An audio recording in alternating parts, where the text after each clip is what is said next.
गोली अखियां न मारे कुड़ी ठा करके, गोली अखियां न मारे कुड़ी ठा करके, गोली अखियां न मारे कुड़ी ठा करके, गोली अखियां न मारे ठा ठा करके।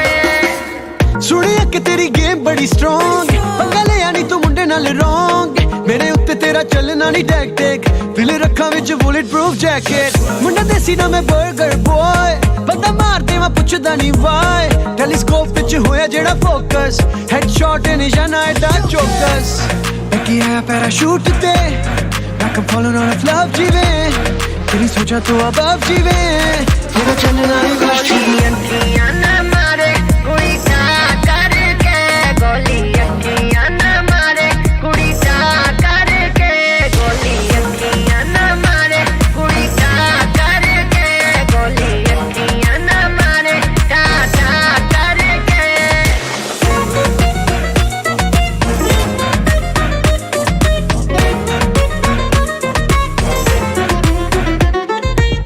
Oh boy, don't cry, तेरी बातों से तू लगता है हाय, कर ले तू चाहे जितनी भी ट्राई, तेरे जैसे कई आए, I'm a queen, मेरा सीन, करे बात मेरी M16, नॉकआउट करूँ दिल I'm so mean, तू भी बचेगा नहीं कर ले यकीन, तेरी गेम को मैं रूल करूँ, ऐसी बातें ना फजूल करूँ, बिना चिकन डिनर, कभी हार ना कबूल करूँ, कभी हार ना कबूल करूँ।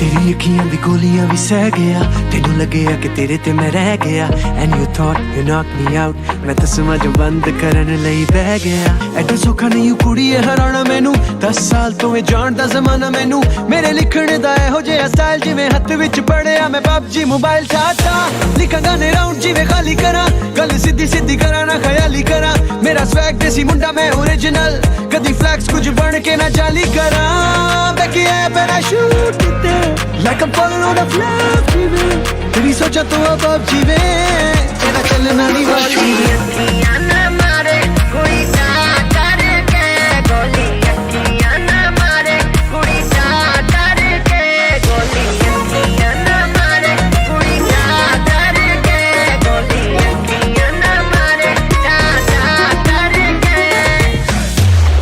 Game over.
अभी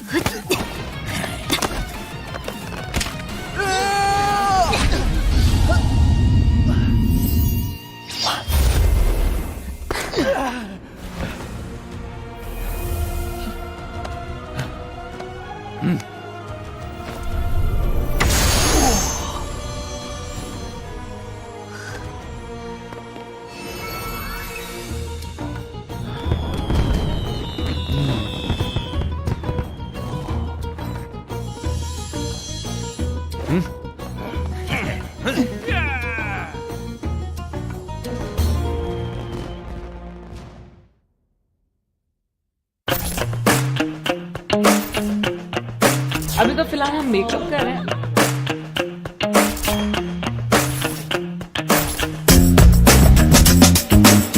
बंद का मतलब ये कि डोंट शूट गेम मास्टर माकफुल टीम क्या खले माँ का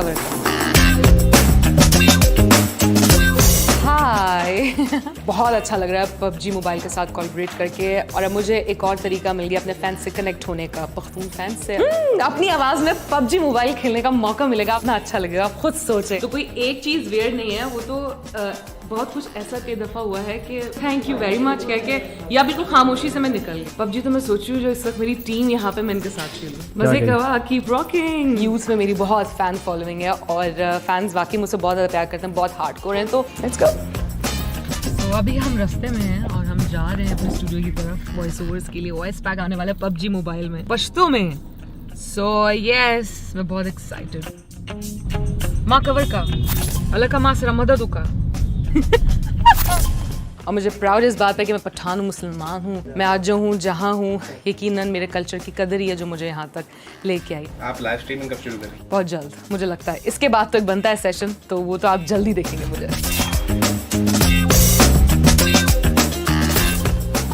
हेलो 1 2 3 4 चेक साउंड चेक। हाँ नहीं याला का मासरा मदद होगा माँ खबर का हाँ देर का याला का तो पक्का पकड़ दे ज़माफी वार याला का ब्याह बप यूज़ गेम का ज़्यादा बच करम मनना माँ खबर का देर का माँ बांधे डज़ों के।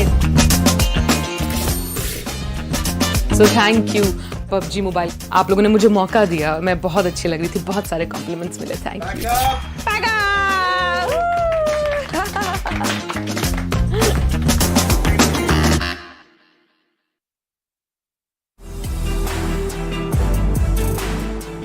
FMxR3D Esports.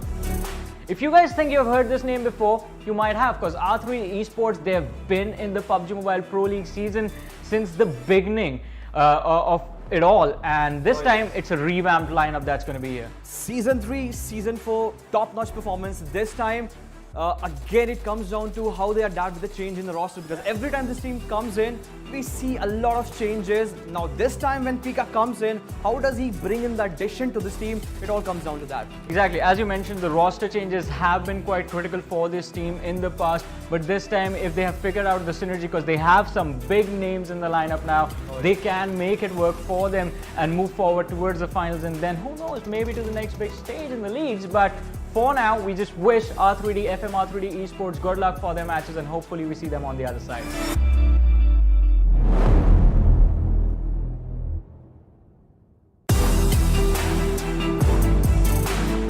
A new name, MetershotxSKY. Oh yeah, definitely. When I saw this team in the qualifier itself, they look absolutely so bonkers in terms of their gun gameplay. But when it comes down to the addition of Khatir and Halsey, we have seen this pair, especially in the past. If they address the problem that they had in the past itself, we can see this team somewhere down the line overpowering the other team itself. Exactly, because they have the gun skills that they need to take the fight to the opposition, but the one thing that we see them falter down in is them handling the pressure that comes in the late game stages of the match. So that is something that needs to be fixed. They did have some time after their qualifier matches. Hopefully they fixed it, and we wish MetershotxSKY good luck for their PMPL matches.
push your limits. The squads are ready to turn their dreams into reality. It's our chance to reach the biggest. It's time to enter the dawn of new champions. Let the action begin.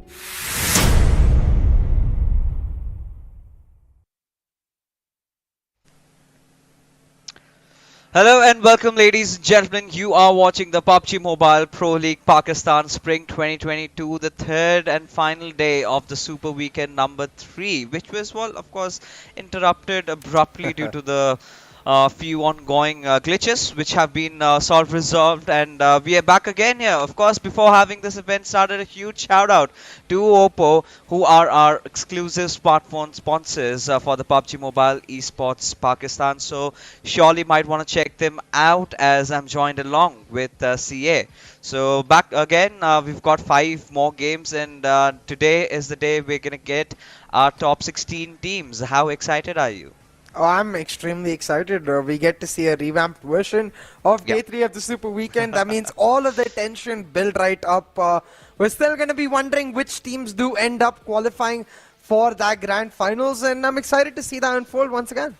Oh yeah, me too. Because we've had, I think, around 12 to 13 teams that do seem like they've already made the cut. But today the biggest question will have to be, whether Regicide can they make it? They've got a little bit of competition out there, or otherwise are they going to be left out for TmW? It's such a tough story this time. Even the last time in the final day of the third Super Weekend, which eventually does not count. The first 2 games did not really quite go the way they would have wanted. However, Clarity was on a whole different level, right? But does not really matter how Clarity performed today. I think all these teams, they're just gonna eye out for those $500. But for the teams on fighting around the bottom, they've got a lot to prove. Yeah, exactly, and they got a second chance at it. It's not like a general second chance that these teams are given. Teams like TmW, Regicide, the way the last time we saw it started, it looked like it was just going to end up being a normal day, end off the way it is. But we've got a second shot, and we'll have to see if, I really want to see if TmW can step up. I think XGeneration Regicide honestly is a 50-50 flip. It could go either way. But TmW, it feels unlikely. That's why I want to see it happen, because it would be amazing to witness. Oh yeah, for sure, and at the same time, I'm kind of wondering about the other teams that are following suits. Like, let's say, talk about XGeneration, right? The last time, I think in the final day, I did see them start off on a good note. They were not getting chicken dinners, but I think they were having top 3, top 4 position finishes, which is a good sign. But past is past. You really can't bring that match up. So it could be either ways for XGeneration. Either they could completely, step it up, or they've sort of fizzle out, and their run also could possibly end today. But again, another team, I think FMxR3D. Well, they've qualified, CA. That's not not something to be worried about. But still, I mean, you would expect them to be performing like one of the invited teams into this PMPL as we take a look at the overall ranking. So nothing far too scary over here in the top 10. We've got SALTxi8 Esports having such a massive amount of lead, but MetershotxSKY, their Erangel brilliance has been something to talk about. But TUF, I think we did witness a little bit of a dip in their performance lately, especially in that final day. Most certainly. I think TUF did run out of steam to a certain extent. It's why I'm once again excited to see that's another team coming into today, because I feel like the few days break that they have today has now just, like, we were all talking about it on Sunday itself, like how Super Weekend Day 3, the final day of the Super Weekend, it's all about building up to the grand finals. But today it's literally about building up to the grand finals, considering the fact that we're starting with them from tomorrow, right, Fixes? So teams, they've got to get running strong today. There's no more of that lackadaisical attitude that we might have seen beforehand from the top teams. Oh, but this is the competition that we're talking Oh, about, yeah. right? Regicide or XGeneration, and we can't really rule out the grounders also. Yep. FMR3D, I'm pretty sure with the points that they've collected, there's nothing much to fear about. If they could just topple over for VTFT, then I mean. They'd still be in a very comfortable position, right? North Esports, I think they've shown some signs of brilliance the way they've been playing lately, especially after missing out on that first Super Weekend. Ever since they've learned their lessons. But ladies and gentlemen, here we are again. Just before the finals beginning today for one last time, the Super Weekend number 3, day number 3. Hopefully, we get to cover all these 5 matches today itself, and I'm really hoping the bugs have been fixed. And yeah, the first map is going to be in Erangel, nothing much out of the ordinary. We've got 3 Erangels and 1 Miramar and 1 Sanhok. That will decide who are the top 16 teams going to play tomorrow in the finals, and that is going to be a whole different level, right? Because ideally, CA, we would have thought, we're going to have the Super Weekends done, a little bit of a break, for the teams to prepare. But now it completely changes how you are going to approach today's games. Yeah, exactly. It's just it's going to be a huge curveball for all of these teams out here, but also a huge entertainment factor for us Yeah. to get to witness, because of this, we're going to see just extremely jam-packed, close action where every single team is out there trying to win. Yeah. It's not going to be any team just turning off their burners or playing individually, any of that. I think for all of these teams, they know that if they find themselves on the back foot today, it will affect their finals performances. And for the teams who haven't locked in, they've got a second chance and it's their time to shine. So it'll be very exciting to witness which teams are really able to step up to the mark. Oh, it certainly will be, right? And it's going to be interesting who gets the first chicken dinner, because Yeah. right now, of course, ideally you would want to have a good performance today, because you sort of want to reciprocate that tomorrow heading in, right? So teams would be doing that. But here we have a quick glance at the players before we have the day started with our first game for the evening. It's going to be in Erangel, ladies and gentlemen. So do not forget to give us your predictions. Who do you think is going to be winning this one out? And well, who are your teams that do you think are going to miss out from the finals altogether? As the flight path trajectory, nothing out of the ordinary, something really standard to start off with, from Sosnovka towards shooting range. Where do you think the circle is going to form here? Well, I'm fancying myself an Eastern Circle almost fixes. Maybe one headed towards prison or mansion. No, honestly, I'd love to see a Yasnaya Circle. I think it's something that we haven't got to witness just yet, and it would be a really interesting finish. Oh, it certainly would be. I mean, Yasnaya has been.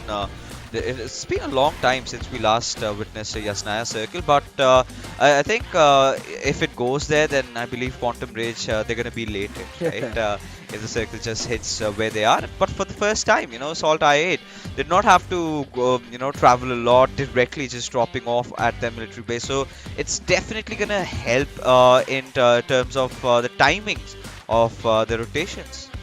Almost definitely, and it's going to help quite a few teams in that regard.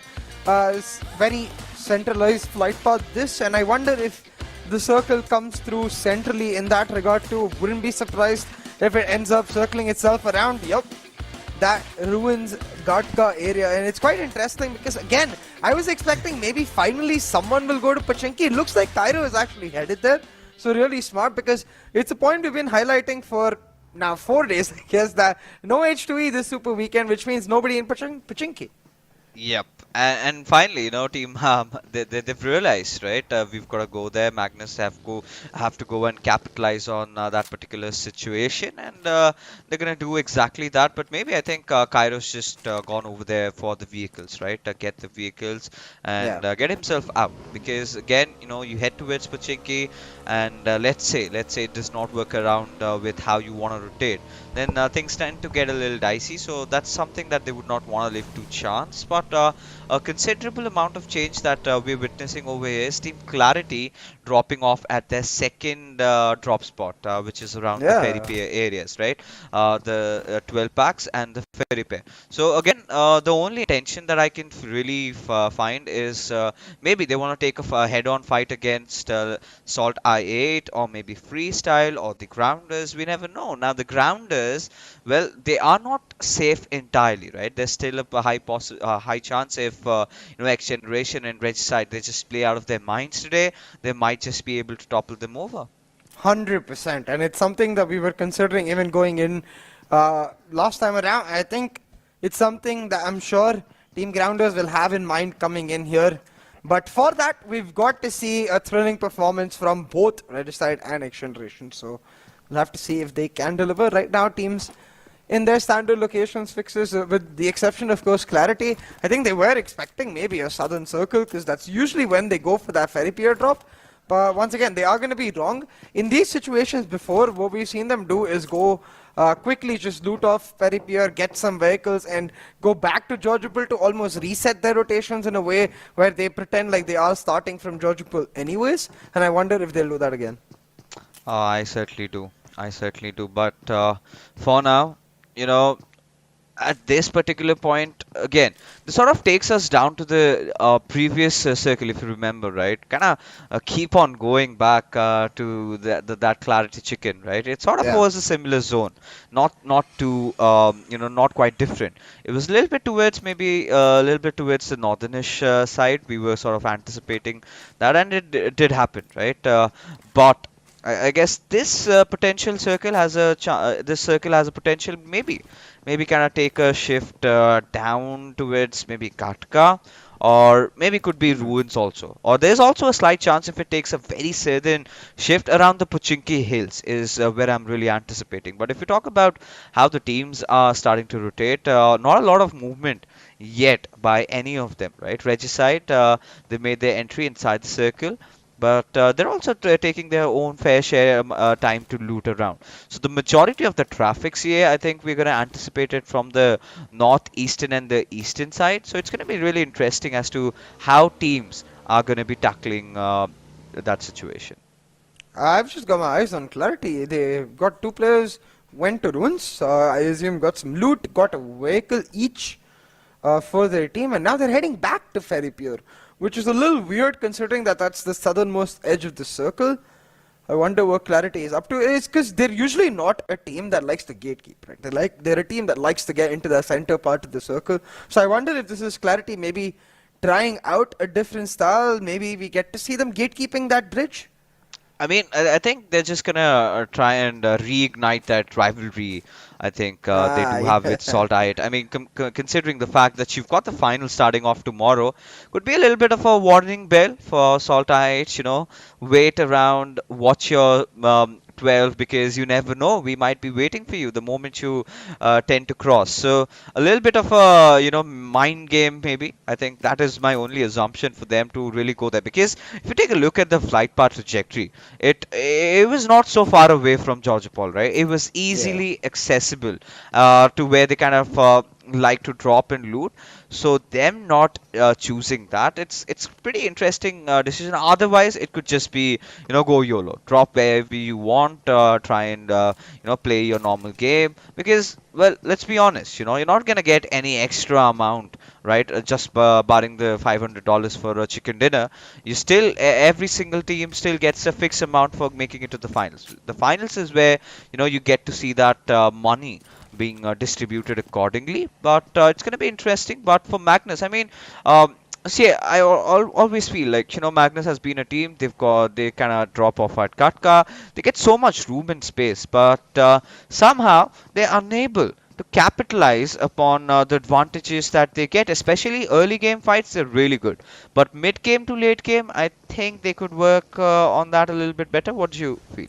100%. It's like they almost get a little impatient and they start pushing too much, which is why we've seen the few times they have succeeded. I feel like it's been in those chaotic circles where things are continuously keeping them on the edge of their toes. Now again, that's a pro and con situation because it tells us that they've got good instincts when it comes to continuously playing on their feet, but when it comes to being patient, when it comes to playing the mind games, the tactical nature coming into play, we're not seeing as great performances from Magnus, and it's something that is going to be crucial going into finals, right? Because we're expecting every single team to come through with their own preparation.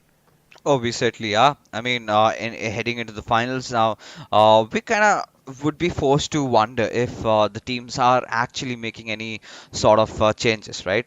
Few fallacies, I think the teams had ample time to fix them, right? I think the teams should be starting to play with a mentality that, yeah, they've got a game.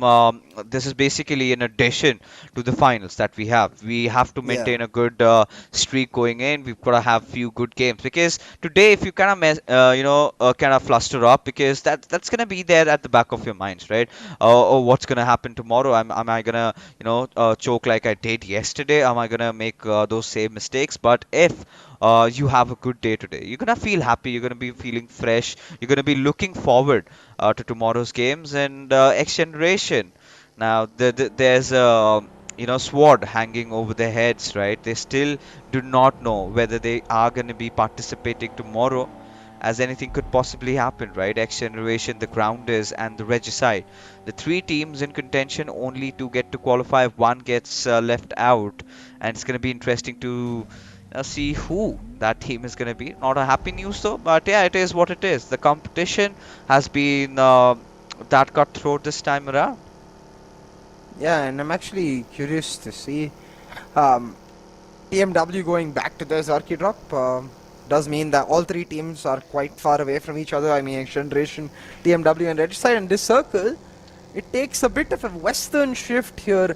Fixes probably going to end up around the mountain ranges on the west of Ruins, and it's going to be very interesting to see that TUF is already got control of this. We know them to be an aggressive team. We were just talking about how they might have almost run out of steam, but getting off to an aggressive start in that first match of Day 3 Super Weekend, that's got to bring them back their mojo.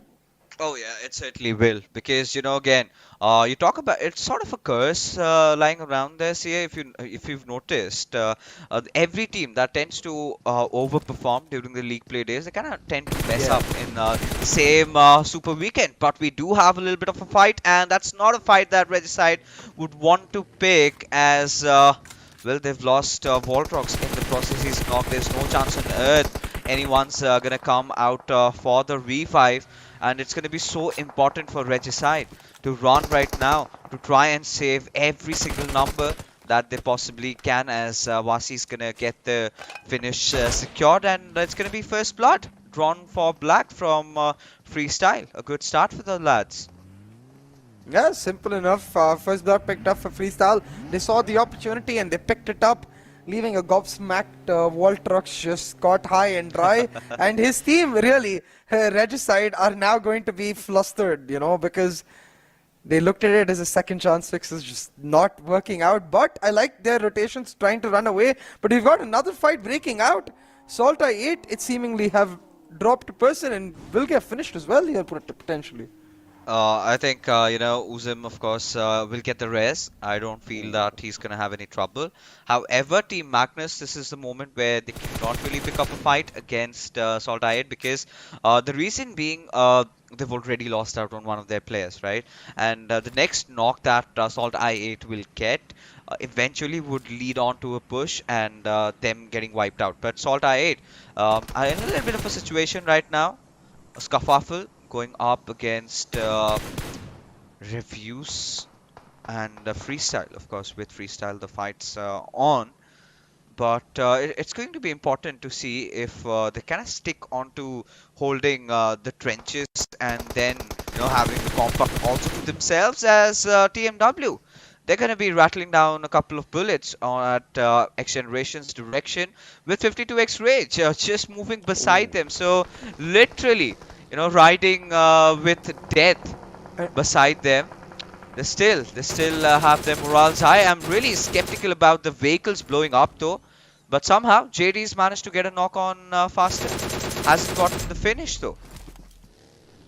This is so interesting because you got XGeneration, I think, stuck between two places because they're in their vehicles refusing to get out and commit to this fight, but they still want a piece of the action, and it's so crucial because you've got TmW and XGeneration, two teams towards the bottom half in that same area, which could quickly turn into a hot pot. It looks like XGeneration, they've decided to commit fixes on the edge of that circle. They're trying to hold down 52x Rage, but I'm looking at TmW on the map. They're going for the full wrap, my third party, this whole thing. Oh, they certainly can, and this could get really interesting.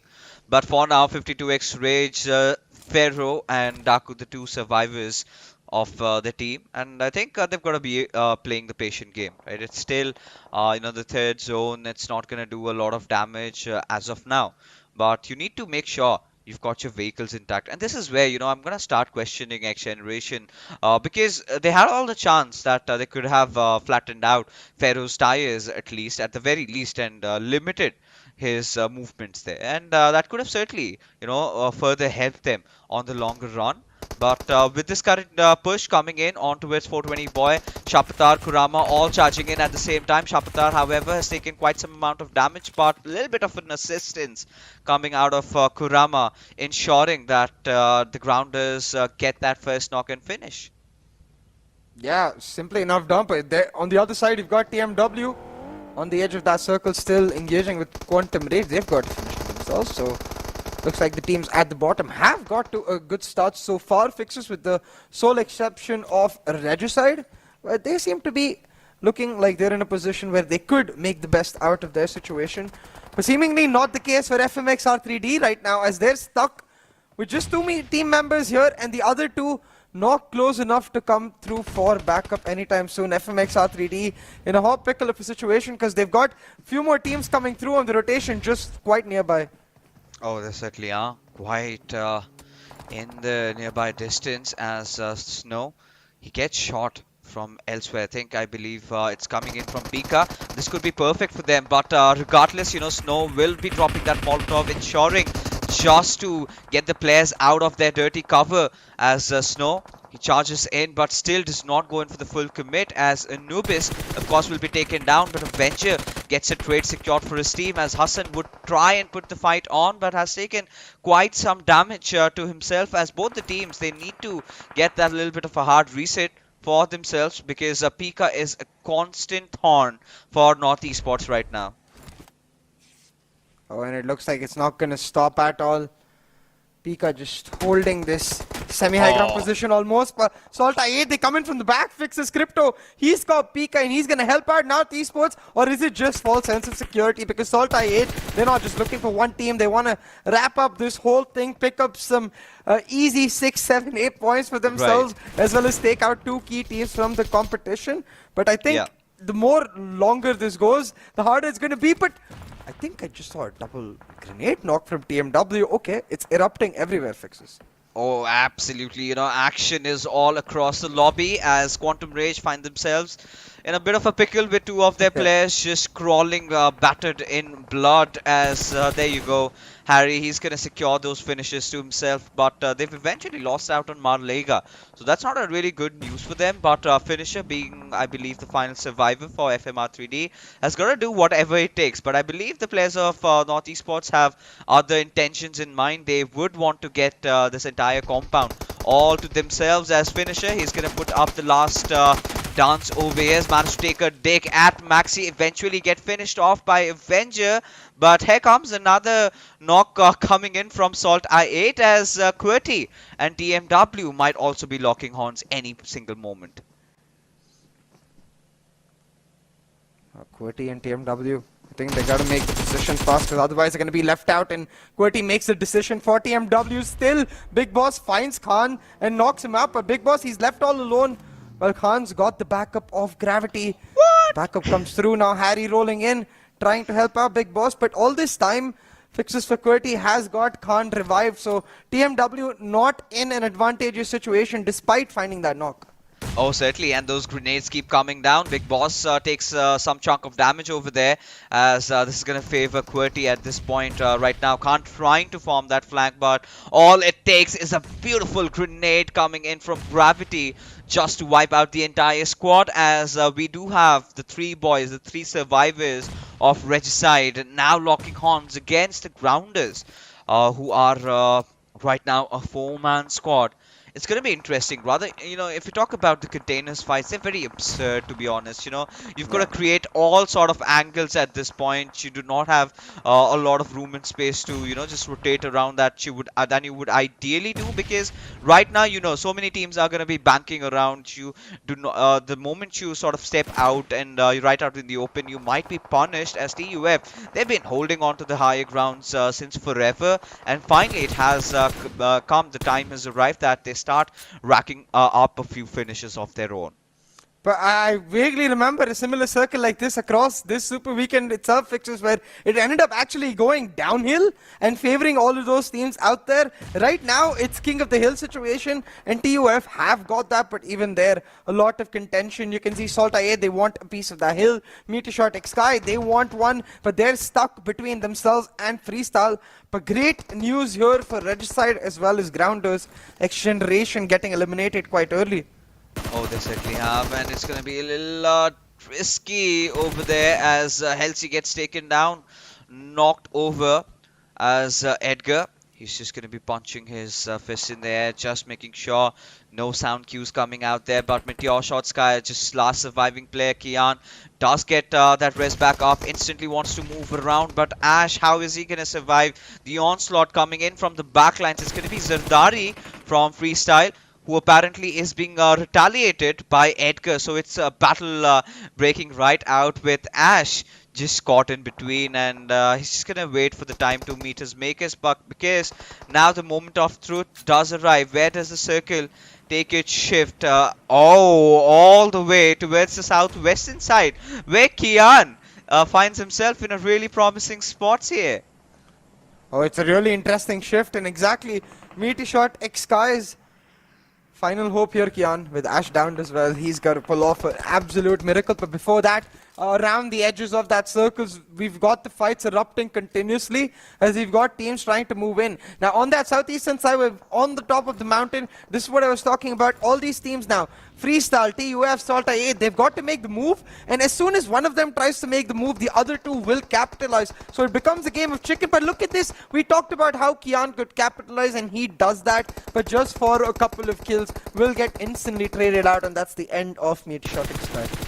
Yeah, but now this is, well, a holding game for Team TUF, because right now SALTxi8 want to push. They do not have a lot of time to do that as the zone is starting to sort of close in. And it's going to be such a tough take, right? It's a low hill battle. Their opponents are on the high ground, and they have them right pinned around. As Uzum will spot out Usama, does take a go at him, will eventually find that knock over there. But for now, Uzum, can he continue his onslaught? That's the big question, as Sultana gets spotted as well. But SALTxi8, they've got their own problems to worry about, and one of them is coming right from above. That's Edgar, knocking the world out of Reviews and Blade. Oh, now TUF, they play the timing game perfectly. Trying to capitalize now by pushing in on SALTxi8. This would be such a big win, not just in terms of the circle position, but in terms of that rivalry that they've got created for themselves, in terms of that standing, trying to challenge the Kings, trying to challenge SALTxi8. Well, you do it by wiping them out on match 1 of day 3 of this Super Weekend. They've got rid of one player, they've got 3 more to go. Blue Zone helping them out, and TUF, they make it perfect. Oh, they absolutely are relentlessly, just hammering them down. Kind of not letting them breathe, but this has gotten way too worse for them, because now I believe Freestyle have a really good spot, and them losing out on Virus is not a good sign over here. You need all your players, but Blade, he is going to be trying to instill some hurt from the backlines. But Regicide, I do not know how these boys are doing it, but so far surviving, that's such a promising sign for them, especially considering the fact that XGeneration are already out of the picture. Yeah. This is huge. This is extremely different also from what we witnessed, which means we've got that top 16 fight on cards, but it's almost like Cast the Curse come alive fixes, because the minute we start talking about them, one of them gets knocked. Now, they are in a moderately safe position, should be able to get the revive back online. But, oh, Insane, no, why are you roaming around? Why is he crawling? No, Insane, just lets him get spotted. We'll get finished.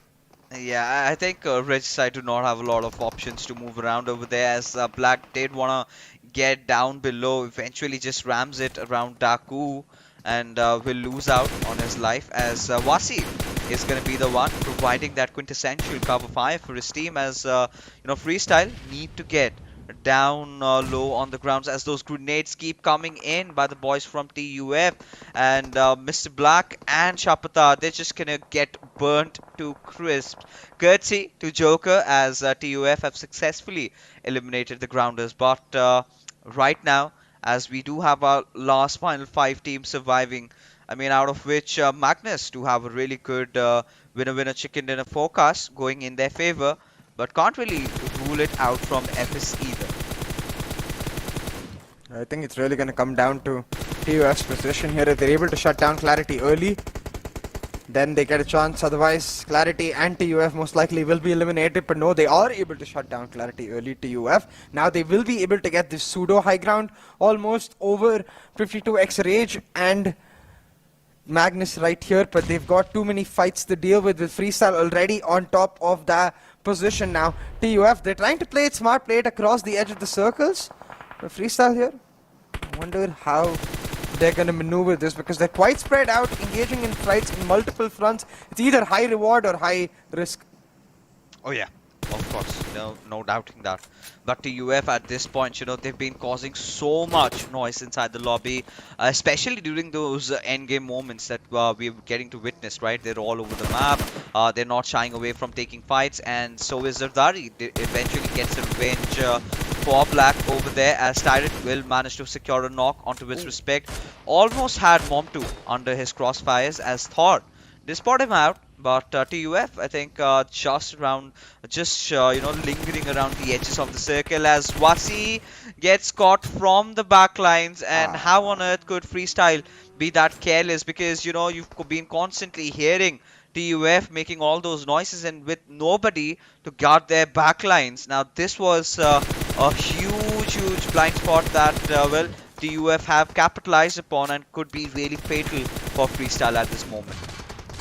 Oh, I most certainly could fix it, because this is what we talked about, the high risk, high reward. They try to engage separated on multiple fronts, and they have been punished as Freestyle. They get eliminated from the lobby, caught in the middle of these two aggressive teams. But talking about aggression, Joker takes that forward angle, and he's gonna get rewarded plentiful fixes in the circle. It includes the angle Joker finds himself in. Now gonna encourage his team to join his line and hold down this circle, as Magnus, they're gonna be trying to moving in as a unit. It's gonna be easier said than done. 3v3 for the chicken dinner. We'll see if Magnus is able to pull one out of the bag. Oh, it's going to be so difficult, but if TUF managed to get a knock right now at this point, it's basically done and dusted. I really feel, this is the time they should capitalize on getting a decent spread, get some room around that left-hand side. But for now, Magnus is still lobbing all the smokes that they have, so that they can create that little bit of a smoky cover, so that they can close in on the distance against TUF. But TUF, as you can see, they are just bombarding the entire area, completely restricting Magnus's movement inside the circle. TUF are just playing this so smart, fixes. They're denying Magnus the chance to get into the circle, let alone pick a good angle for them to fight. Magnus using so much utility just to get themselves in, not focused on trying to catch a member of TUF or whatsoever will give TUF such a big advantage going into this fight. But will they utilize it properly? That's the question that remains, and that's where Magnus, you can see, they're being hella patient, waiting for his sight, and they spot out Joker, sir. Will find the knock. Deal's patient pays off huge. Oh, it certainly does, and this could be that, silver lining that Magnus Esports were really looking out for. As Respect, he's going to make a run right now with the buggy. He's going to try and scout out the player's position. Indeed, wanted to get a knock, but the trade-offs have been there by Adil, as Edgar becomes the final surviving player for his team, as Adil just keeps charging on, almost reducing Edgar to very low HP, and it's going to be Montu who gets the final head over there, as the winner chicken dinner heads out to Magnus Esports with 10 eliminations out there, securing 25 points and that extra $500. Yeah, beautifully done by Magnus Esports. Getting that winner chicken dinner for themselves, really playing it well in that late stage, Pixel. It's something we talked about today as well.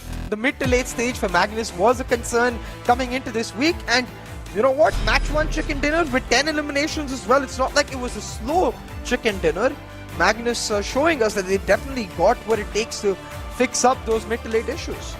Yeah, I think this is such a positive start for Magnus Esports, right?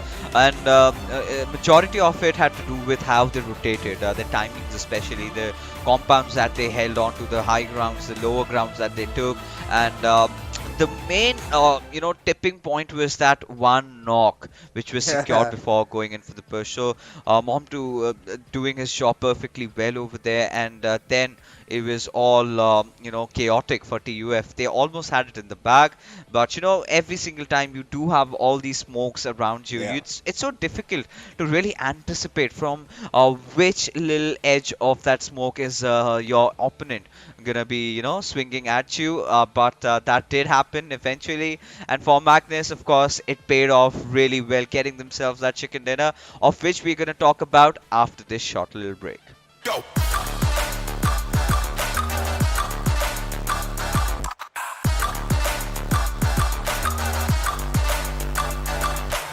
It's your chance to reach the biggest. Let the action begin.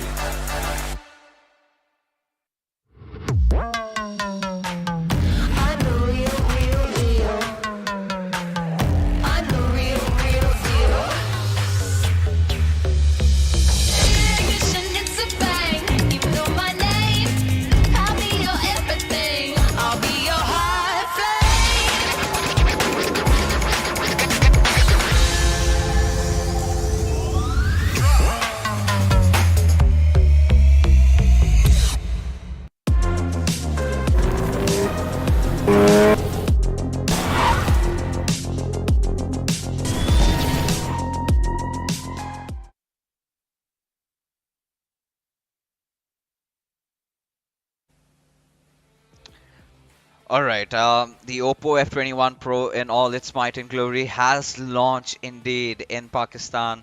Of course, the viewers out there, if you do want your chicken dinners to be very smooth and lucid, do not forget to check them out at a very attractive price though. I've also pre-ordered my phone. It should be arriving in a couple of days, but for now, again, this chicken dinner, again, a beautiful one for Magnus Esports. But for more than that, I think it means a lot for Regicide, who apparently are going to be looking at gathering a few points for themselves, as the competition is fierce against XGeneration, who did not get a lot. But yeah, of course, no doubts whatsoever over here. Momtu coming out with the MVP. 6 eliminations for this guy. He did absolutely everything that was necessary for his team to do in that final fight, and I believe, just barring on his play in the final circle, I mean, he completely deserves it. What about you, CA? Oh, 100% Fixers. I really think Momtu, he's been a name we can expect when Magnus is grabbing the chicken dinner, because he's been the most consistent player from them throughout. He's been the one that from the very start has pulled off these amazing 1v1s that got them noticed in the first place, and I'm really excited to see that now, when it really clutch time for his team, the final week of PMPL, he is delivering. Oh, Yeah, and that's such that's such a good sign, right? But what's even better is that the boys of TUF, they're back, right? They mean business today, and we really saw them dominating throughout the game. Had a lot of camera time today to prove how good they were, especially that one fight where they held the fort, held the hills against SALTxi8. Did not really let them, try to dominate them whatsoever, and established how good they are in defending that Everest area, which they do quite often, right? But if you take a look at the top players, I mean, it's basically Mom to a deal, the two stars that created those openings in those final few situations, and TUF to follow it up, Edgar, Joker, and Thor. So nothing really out of ordinary is what we're witnessing, but a little bit of a statistical comparison clearly shows that TUF had the better stats. The eliminations, however, really same. It's just the difference between the total points that Magnus have accrued, and that's 25 this time.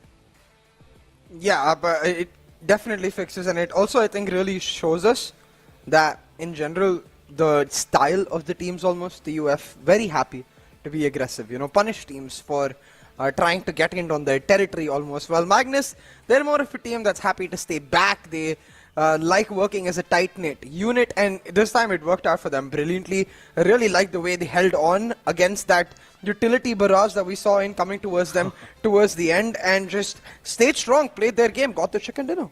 Yeah, I mean that level of focus, because you never know what is coming from the other side, especially where you've got smokes all around the place, and for them to somehow not get any player knocked out, and in fact on top of that get that opening knock is where I must clearly say that they did win the chicken there. But for TUF, I really felt they could have used a little bit of more spreads, could have lobbed a few smokes of theirs own, and could have capitalized. But regardless, I mean, of course, the top three over here, Magnus, TUF, and FS, no doubt whatsoever. 7 finishes for these lads, but my eyes are actually searching out for Regicide, who, well, survived till quite late, but ended up with the same points as XGeneration. So clearly not a good sign for all the Regicide fans out there. Not a start that FMR3D could have wanted, because they were basically sandwiched in that situation with nowhere to run and hide. Yeah, not great at all, I think, especially when you look further down that list and notice that you've got teams like MetershotxSKY, for example, getting eliminated quite early, Quantum Rage continuing their bad run of form. But I will say, overall, in terms of the simple fact that we've got XGeneration as well not having a great game, where we have XGeneration, TMW, and Regicide all on 3 points fixes, it means that the gap is the exact same now for that 15, 16, 17 spot. So it's going to be extremely interesting to see which team is able to really step up to the pace, because I think what we are seeing is what we were expecting in the top half in regards to the top teams really stepping up, making lives harder in the lobby in general, and it is affecting the lower teams to a certain extent. I think SALTxi8, they're just doing what they're supposed to do. I guess all the other teams. But there's one thing that I really could not understand in this particular game was Clarity's rotations, right? Yeah. They dropped off in Fairy Pair. They had 2 of their players go up top, and then they just reunited, right? I really felt that, they might be, kind of beginning to start a feud against SALTxi8. Maybe that could have been that. But was not really the case. But with teams like XGeneration, I mean, yeah, sure, they got a lot of, they got a few finishes up top, but they've got to understand the fact that you've got to focus a lot on those positioning points. As ladies and gentlemen, have we take a look at the Oppo F21 Pro moments, a little bit of a recap of the action that just broke out in front of us in the map of Erangel. Yeah, we saw it erupting quite early than what is expected, and I wonder in that regard if we do get these moments where players are getting caught out, like Voltrux getting caught out this early was quite quintessential to Regicide's plans, in the sense that they couldn't really continue with their plans anymore. They had to just play it ultra safe, and they eventually got spotted and finished in that case. So I think for Regicide to have a lot more options, they're going to have to rely on all of their teammates just being extremely disciplined, and we'll have to see if they're able to make it happen, because it's easier said than done, I think, when you're in this high pressure situation to get everyone in line. Oh yeah, but you know, this is it, right? This is what we were talking about. This is the last and final moments, you know. Of course, Adil making sure just gets in, and Mob2, look at him. He, you know, he's all in smiles and taking a look at the damage graph. Yeah, of course, TUF had the highest damage, but Magnus were the smarter ones. Were just the better team inside that final circle. Freestyle, all they could do was, you know, get as far as to the third position, which I believe, you know, they could have done better, because if you clearly remember, right, they were getting shot from the backlines. It was the boys from TUF. They were creating so much ruckus, and still Freestyle being completely oblivious. I do not know, were they getting complacent over there, thinking that, you know, they won't get hit from the backlines. But yeah, a little bit of a lesson for these lads that, you know, inside the game, nobody is your friend. You've got to look out for all, you know, directions as you possibly can. As we take a look at the changes in the overall rankings, of course, we do have TUF taking back the second spot over here, and Team QWERTY, of course, rising one step up. Haven't made a lot of noise inside the game. I think it was just that one squad wipe I saw from their side, but other than that, they were pretty much invisible for me. Yeah, I think more or less really the standard QWERTY way, you know. They're just going to play it very simply. Not a team that really gets in picture with that. Still on 0 chicken dinners, by the way. Something they will look to correct coming into the rest of these 4 games today, because I'm sure they'll want to end these super weekends with at least one $500 USD prize in the bag. Oh yeah, I mean, of course, they would want to have that. I mean, they would love to, but now, see, things are looking so bad for Regicide with just 4 games. They not only have to take over XGeneration, they still have to ensure that they have a decent footing. So, chicken dinner is what is expected from them. But for TMW, I pretty much feel like, you know, the journey is almost on the verge of ending, because of the kind of a disparity that we do have for the top 16. I mean, it's almost around 70 to 80 points, unless and until TmwEsports inject themselves with some sort of adrenaline or whatever, and they go on to win the next 4 games with good amount of finishes. I do not see a world where TMW is going to qualify for the finals. Yeah, me neither, to be honest, Fixes, and it's looking quite impossible. That is most certainly the case. It's about 56 points right now, the gap to Regicide, who are not even in the top 16. So more than one chicken dinner is what they need, or like a huge chicken dinner and then a couple of second and third performances. But that's just something we've never seen from TMW. You know, we've never seen them towards that top regard, and it's quite unlikely they make it happen, which will make it that much more interesting if it does. But the if is all we have right now. We've just got to play around the ifs and buts, but yeah, I think the real storyline that we can really you know, look up to is whether XGeneration or is it going to be Regicide, and are the players of the grounders being brought up there also, you know, in the contestation for staying in the top 16, because they're fairly ahead of both XGeneration and Regicide, but you never know, right? A few bad games and the other two having really good games, and tables might turn. And I think we always have talked about it. It's just that one chicken dinner you need, and more important than ever, XGeneration and Regicide could desperately use one as we head over and take a look at the schedule. It's going to be Miramar, a map that Regicide absolutely loves and adores and has always been their strongest suit. But the last time we saw them playing in Miramar wasn't the way they really wanted. Of course, that match is not going to be counted, so it's going to be still a respite for them. But a little bit of a look at the map chances. TUF, another very strong contender in this map.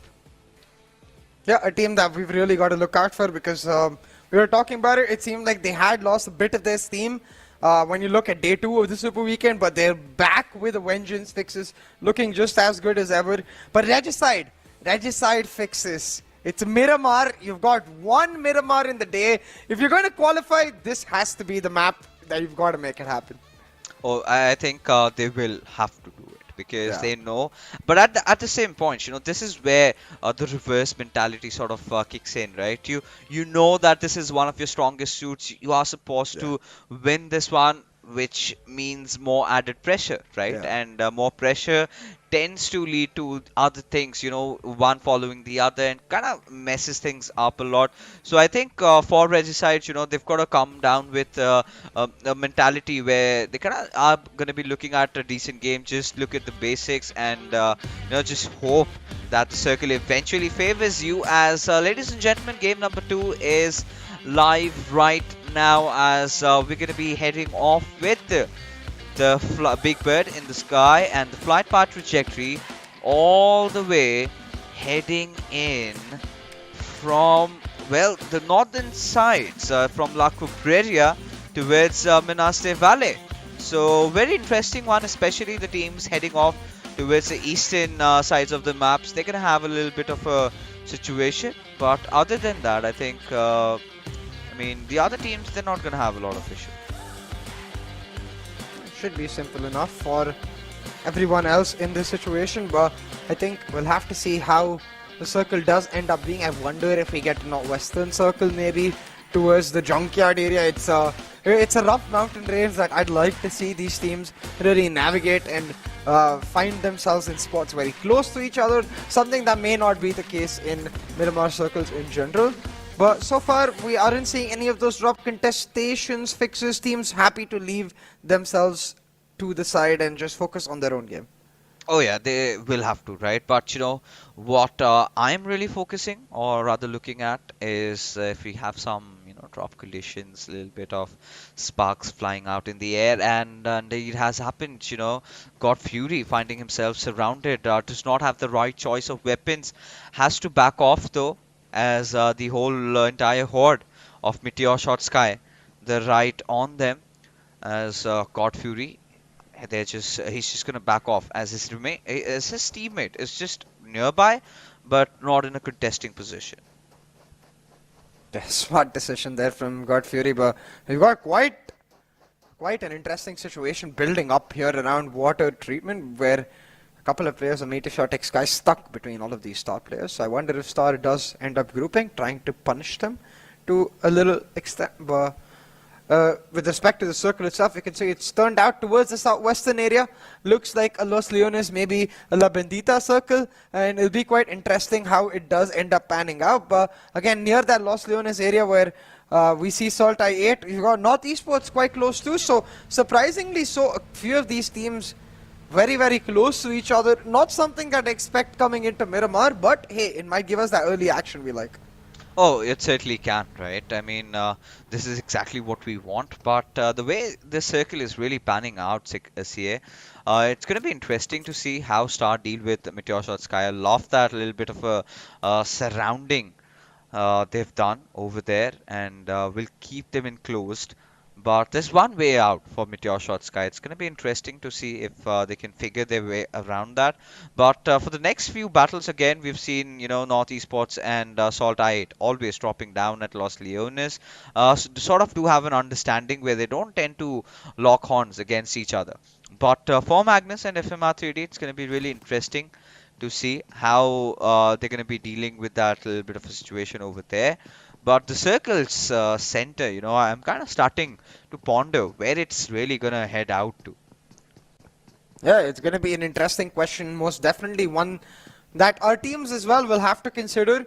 I'm sure these teams will want to get themselves in those early rotations, get those high grounds where they predict the circle to really get going. And in that regard, the rotations haven't begun just yet, but the congestion does seem to be coming in from that northwestern area. We're going to see, I think, a few early scrapes fixes, something that we saw in the Erangel as well, and has somewhat become the theme of the day, where we see all of these teams really trying to get an early edge for themselves. Yeah, I think this is what we have to expect from the teams that they know they've qualified, right? They're going to be looking at a few of more finishes, but hold on. Ash does spot out a prey right out in the open. He's waiting for Emerge to step out from the cover that he's hanging on to.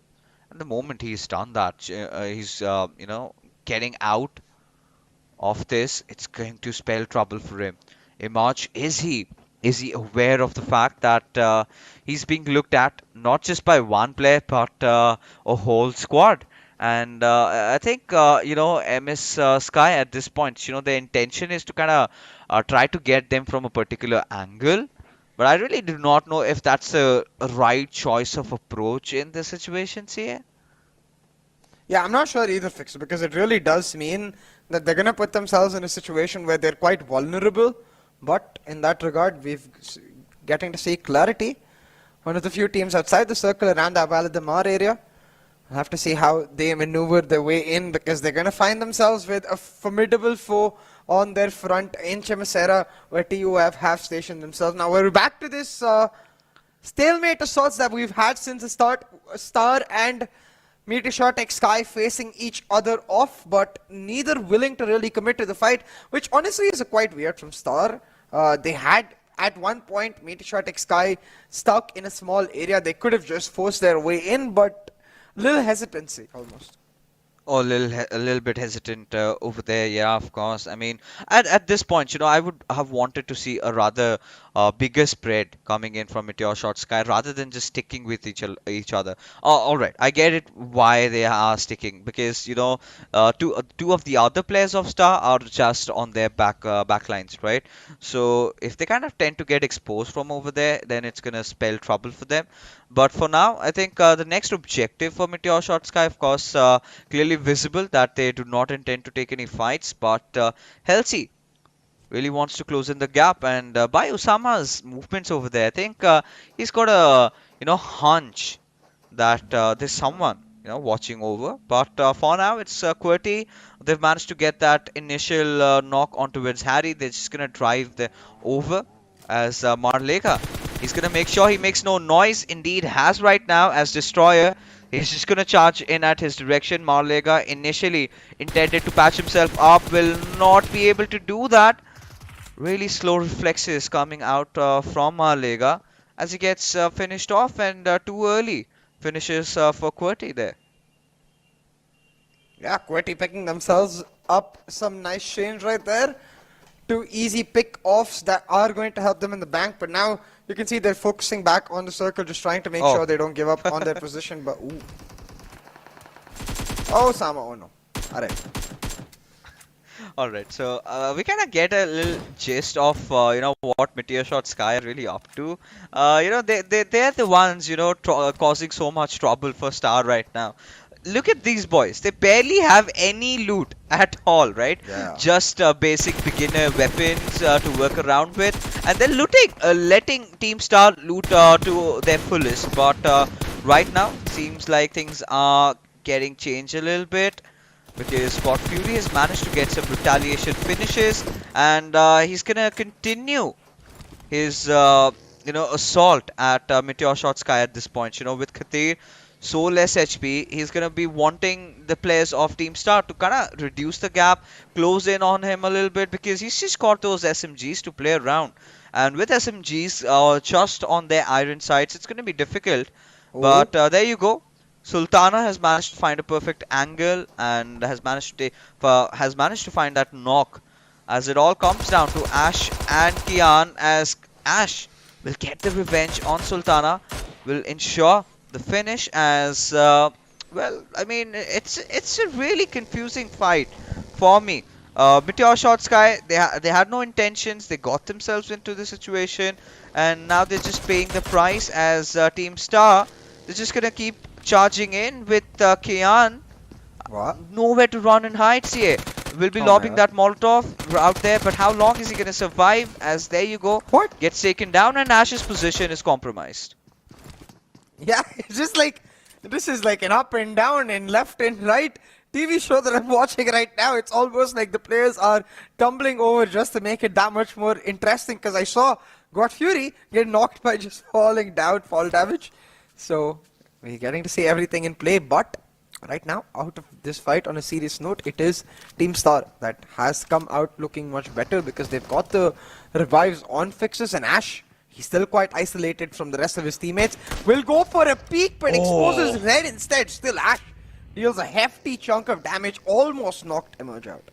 Yeah, had that been any other weapon other than the mini, I think any other DMR for Ash could have been an easy knock, but this is really good movement being made by God Fury. Now Ash has got to look out for two angles. Now this gives Emerge that little extra edge against him, as God Fury, he's going to be traversing the longer route. And is Ash anticipating that? I would love to see from his POV, and he was not even dreaming about it. And there you go, MetershotxSKY just get themselves eliminated from this game, as QWERTY and Magnus are in real close vicinity to each other.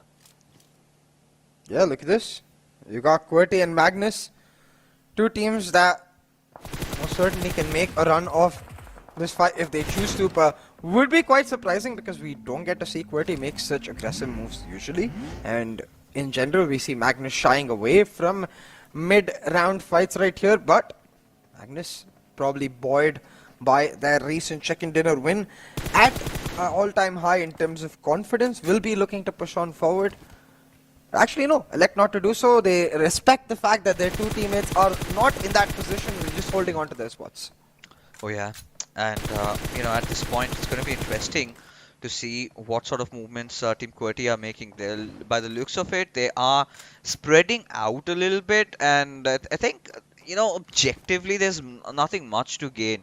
And Magnus Tech just going to be happy with that little bit of a high ground advantage that they have to themselves, as QWERTY would eventually just back out. I mean, there's no purpose in that fight, right? We still do not know if the next circle shift is going to be favoring the boys, as Freestyle, I mean, they've gotten their they've gotten their loot, and now they're kind of in a contesting position, so they're also in the mood to pick some fights over here. But FMxR3D find themselves at the dead center of the circle, as I'm really, you know, looking out for any sort of anomalies, and not getting anything, to be honest. But eyes will of course be at how Regicide and XGeneration are going to be performing this one, and Regicide still find themselves around Chumasera, and XGeneration still, both these teams rather, playing around the edges, and XGeneration on the power grid region. But for now it's Freestyle. They've managed to take control over the high ground. Let's see if they can get a few finishes to their name. Yeah, Freestyle do seem to be in a location where the circle might most certainly shift, and we're going to get to see that shift of the circle in the next few seconds. But TMW look to be a team that might just be in some trouble, but a huge nade from Elfathiya finds Khan. He goes out into the open, knocks Destroyer as well, but the trade comes out by Wolverine. Now this is the moment for TMW fixes. They've got to pounce. Elfathiya has got 2 knocks. If they wipe out QWERTY, this could be a huge fight, and they are trying to do exactly that. Big Boss will knock and finish off Gravity. TMW, they need the backup of the rest of their teammates. Oh, they certainly have to, but the question is, do they? No, they do not. But what a play, what an opening coming out from Elfathiya, as the last surviving member of QWERTY. Wolverine will be charging in at their direction, as we really felt, you know, this could have been QWERTY's fight. They could have, should have had no trouble in getting the eliminations, but Wolverine lobbing all the smokes, but he's got to make some early work there. He's going to try and revive Destroyer at the very least. And yeah, has him you know, in a good position. Those smokes will of course reveal his positions, as Elfathiya, he steps out of cover, as it's going to get really exciting for him. Elfathiya still charging at his direction. Wolverine still holding on to that high ground, has a grenade cooked up, will lob at his direction. Elfathiya taking no damage as Destroyer gets into a safe spot, but Wolverine, does he have enough time to get that rest back up? Doesn't look like it, but he's gonna try it anyways. Elfathiya now presented with the golden opportunity to go for the push, but he's electing to just hold back, allow his teammate with a heftier health bar to try and make it happen. For the high ground advantage, it comes into play. Wolverine gets the first peek. takes out a chunk of Big Boss's health and stalls out the push, buying more than enough time for Destroyer to get back to full HP. Oh yeah, and the only reason that I'm concerned about TMW is they're not having the best of the meds on them, right? El Fatia and Big Boss barely surviving with a sliver of HP, and QWERTY seem to have no idea of that. Big Boss is gonna back off a little bit, you know, needs to get himself patched up, but El Fatia has a few bandages to work around with, and he's doing exactly that. Now he's going to be moving in from the right hand side of Wolverine as he makes a dash against Wolverine. Somehow holds himself strong, but Big Boss not so lucky this time, gets knocked out as Wolverine and Destroyer, they're going to be looking to capitalize on the situation as El Fatiha, not the best of HP, almost at around 30%, still trying to wait for the push coming in by the players of Team QWERTY. Yeah. FTS still trying to just hold on. Not making that aggressive move right here. It's quite interesting because they had success once before, but it ends up costing them fixes. TmwEsports, that little bit of extra weight that they presented ends up being their downfall. They allowed QWERTY to get back on their feet, and Destroyer gets rid of them altogether. But that circle shift, it's got us all gasping for sure. It's going all the way towards Los Leones, and I love it. I think we might get to see an urban finish now. Oh, we certainly can, but you know, the history says the otherwise. But little bit of a wipeout coming there for Team Clarity, who have not really been having the best of days, right? The final day, of course, they would want to end on a good note. But for SALTxi8, I mean, this is a game that they are looking forward to go out there and win it all. 52x Rage, of course, really happy with that one squad wipe already. They're going to start looking up for a little bit more than that, as they do have the players of the Grounders kind of pincer down to those two compounds as the push really comes in. But how well are the boys from the Grounders equipped to defend this advance being made, as Kurama is going to lob a grenade at Zen's direction, not really managing to do any damage as 52x Rage. They find themselves just spreading out as this Molotov surely would be able to flush Kurama out. Now look, Fixes, you've got 52x Rage moving in fast on Grounders, but Grounders, they hold on for dear life. Shapatal finishes one off, but a huge nade comes in through faster, and that's going to be the end of Team Grounders, eliminated from the lobby. Now we've got Team Grounders gone, TMW gone, and XGeneration in a bit of a hotspot towards the northern side, while Red side have sneaked into the circle from the south side, so Red side looking strong. But on another note, you got TUF and NorthEsports contesting for this western edge as Team QWERTY get eliminated for a Miramar. The action is erupting quite early, Fixes. Oh, look at that. Oh, TUF a little bit unlucky over there. NorthEsports really not backing off, but still keeping the fight on these two teams. Neither of them deciding to withdraw as Venture gets taken down. It's going to be coming in from Joker Sir, as this is a perfect cue that they were waiting for, right? Get enough knocks and then go with the push. Of course, they do not have thought, they have to look out for the eastern side, because you've got Quantum Rage, the players, they're going to be shooting from that direction. The chance and opportunity if they get that.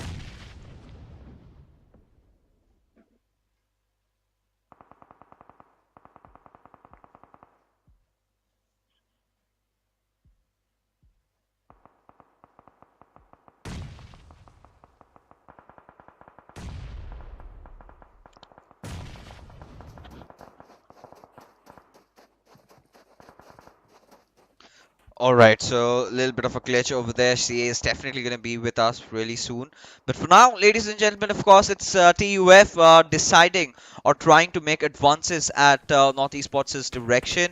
It's going to be really interesting if they can get themselves back. But SALTxi8 really holding on to that high ground advantage that they have, not really letting TUF make their desired push at the direction of NorthEsports. As reviews, he's going to continue doing that as Usam.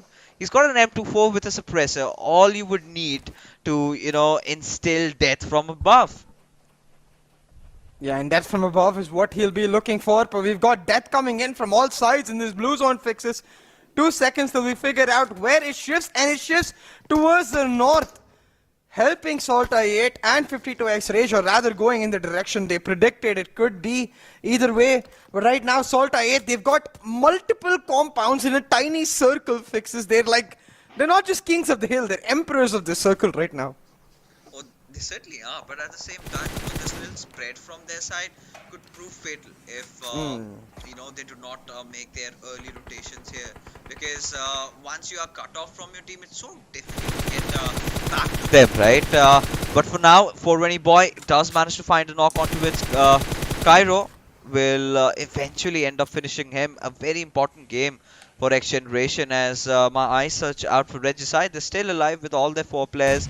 They've managed to get a finish and certainly have their eyes on the chicken dinner, and so do these lads, as Magnus, slowly but surely, they're intending to push at their direction, but XGeneration, they also have to get inside the zones here. That's exactly where XGeneration is going to find themselves in a bit of trouble. Now there is this compound in front of them where a small part of the compound is in the circle, but right now they're focused on clearing out Magnus so they can take their spot in these small areas. Now, having said that though, SALTxi8, they come into play, they spot out XGeneration and they're out of play altogether. Now you got towards the southern side, not western side, Freestyle trying to get into play, while FMxR3D just tried to hold on. SALTxi8, they're spraying teams in every direction, taking a role in every single fight. Oh, they certainly are, and now, you're going to witness fights happening left, right, and center. A lot of grenades, a lot of molotovs, because again, this is one of those urban circles that we've been so longing for, right? A lot of cover for all these teams to play around with. So the right way to flush around your opponents will be through your utilities. And for now, Freestyle, they do have Zertari coming up, and we've got to see what sort of an impact can he make on this team, as finishes spots out not just one, but kind of flushes a spray a little bit on Tyrant over there, who eventually gets a traded knock. But for Hassan, this is a perfect opportunity where he could have really pushed in on Tyrant, but maybe wanting to play the safer game, because again, if you are trying to push in, not aware of all your possible 4 directions, you might get taken out from elsewhere, especially with SALTxi8 holding that really nasty high ground to themselves. Yeah, exactly, and it does really feel like the case where teams who usually do end up giving that opportunity to teams like SALTxi8, they suffer rather than get away with it. But a 3-1 split right now from SALTxi8. They've got Crypto standing all alone, holding down the southern front, while a 3-man pivot swings left and right looking for a fight. Voltrox, he's going to find himself knocked at the hands of Star, while FMxR3D, they've got Hassan OP left trying to pull off a 1v2. He gets one surely. He will make it 2, but at the cost of his life from Blade. Come on, SALTxi8. Let Hassan have his day. The party poopers. I mean, Hassan almost. He did pull off that clutch over there, but regardless, 52x Rage will be under some fuming rage as they wipe out yet another squad. Increasing their tally to 7 finishes, the highest so far in this particular game. Yeah, 52x Rage looking hella aggressive, but they have paid the price to team members who lost, so I think this is prime time for them to just stay safe. They are in a nifty edge of that circle, but the circle's actually taking a sudden shift in favor of Regicide fixes, and now SALTxi8, while trying to make in the moves, they're eliminating Regicide's competition. You got MetershotxSKY falling down, TUF caught at the edge of the circle, while Freestyle not in a position to move in unless they move off King Crypto, and well, that's like trying to move off Boulder. Oh yeah, it's going to be so difficult, but at the same time, for the players of SALTxi8 to make it up to Crypto is gonna be an even tougher task, with them creating so much noise before they head out. You've got those prying eyes on you, as Uzum is gonna ensure that his teammates make it inside the circle, but Joker causing a lot of trouble for MetershotxSKY over there, does manage to get that knock onto it. Snow will eventually want to take down Maxi, which he does, but I think it's going to be Uzum from up top who gets that finish. And there you go, TUF also biting the dust, but with 6 finishes, they're going to be happy about the fact. But Regicide, they have still survived. But for how long? Still inside the circle right now with just that one finish. One good game is all they are looking forward to. And one chicken dinner could sort of take away all the problems that they're under. It most certainly could, Fixes. All it takes is one one opportunity for these teams and they are able to make it work. But right now, that opportunity, it's not so easy because you've got 6 teams in a tiny space just holding off against each other. The classic urban finishers, every team just holds on to their spot in the circle, looking for another to make their move. And it looks like Star will be the one. They've got Freestyle off guard, trying to finish off Tyrant right here. Will not be able to make it happen. Tyrant will eventually fall prey. I mean, at this point, is it really a surprise? Yes, it's SALTxi8 picking up yet another free elimination. You know, at this point, this next circle shift is going to be so important, really. And well, it shifts and favors the boys from SALTxi8. Now, for Regicide, it is Doomsday, right? Now, how do they play around this zone, right? You've got to take that higher ground, and there's not enough player paths to try and do that. So they're going to look out for as much positioning as they can at this moment, as Emerge finds himself knocked out.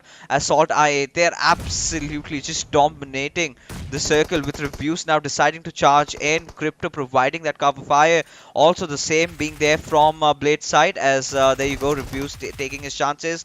Eventually just gets in, gets the 2 finishes secured, and 11 finishes in total so far coming in for SALTxi8. Now look, Regicide, they've got themselves in a very weird position now, where if they try to move forward, they're going to have Quantum Rage coming in from the left, SALTxi8 coming in from the right. They're going to be pincered, but they fight back. Uzum, he finds Nocto for sure, but IQ, they're chiming in to push out SALTxi8 to make them bow down. For SALTxi8, they have completely different intentions. Crypto finds Vaz and shuts him down, and SALTxi8, they rule from their high ground.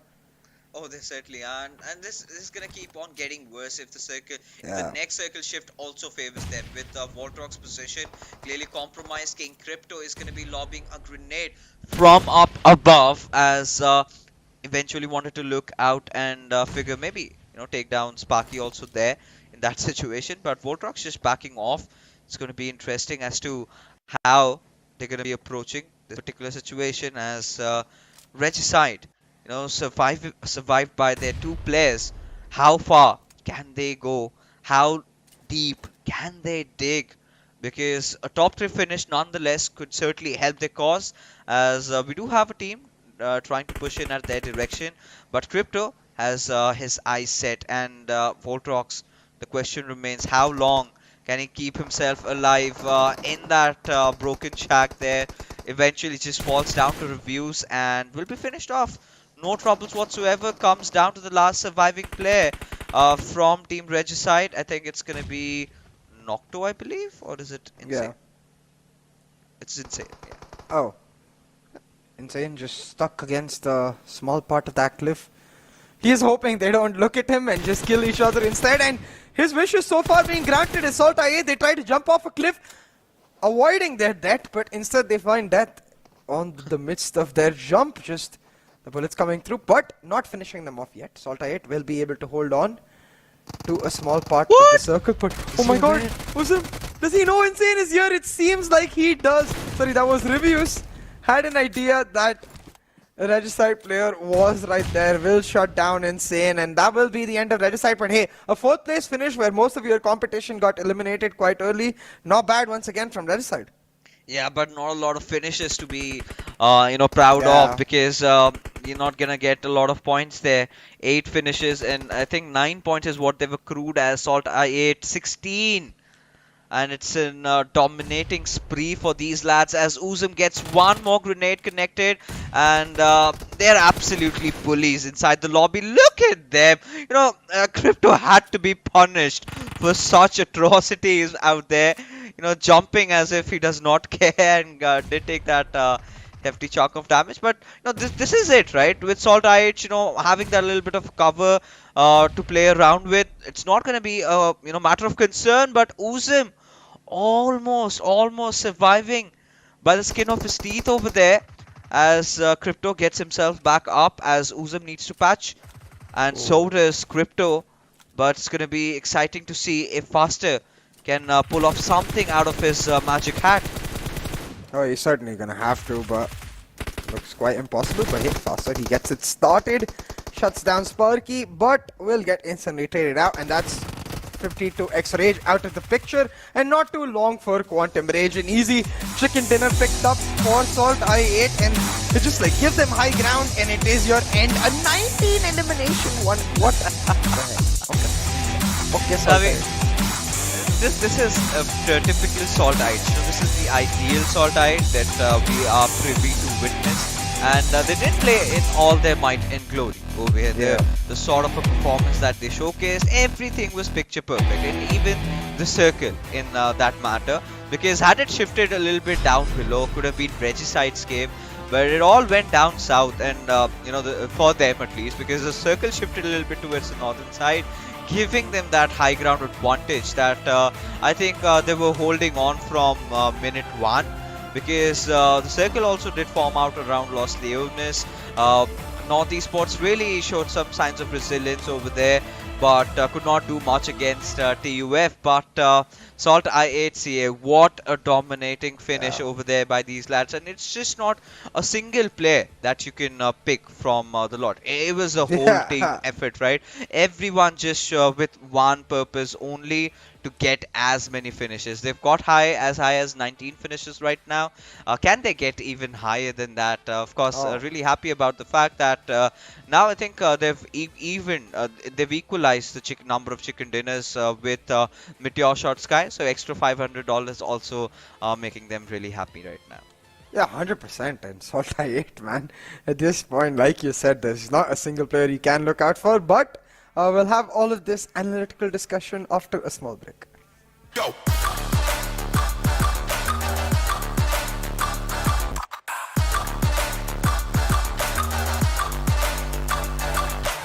It's your chance to reach the biggest. Let the action begin.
Welcome back, ladies and gentlemen, to the PUBG Mobile Pro League Pakistan. Here we've got ourselves underway in Super Weekend Day 3 of this amazing league, and it's been a fantastic journey in this Day 3 so far, as in the first few matches we've come away with some standard chicken dinner winners.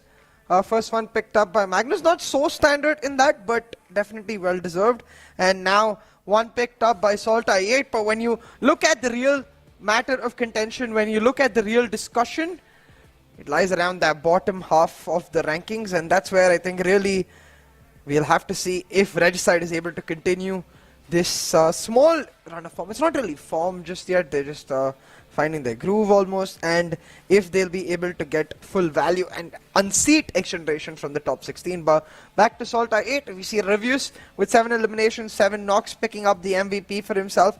An aggressive player is who he is, and most certainly delivered in that regard when it came to this particular matchup. Just absolutely brilliantly done by reviews. 7 eliminations, 7 knocks, 736 damage.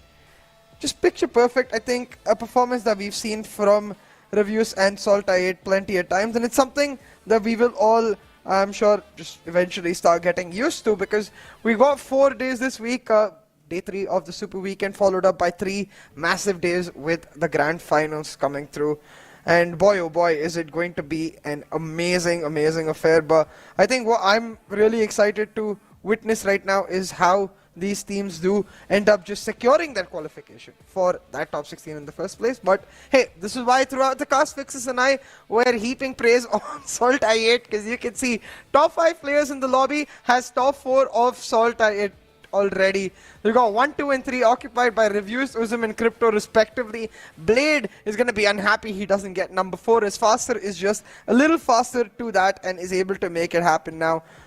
We'll have to really see how this ends up affecting our standings coming into the overall standings, because that's what we were talking about as to how we're going to get to see teams really shape themselves in that we're going to see true diamonds rise out as they face all of this pressure on them, or we're going to see the downfall of giants, teams just not able to secure their qualification despite looking like they might be in a good position to do the same.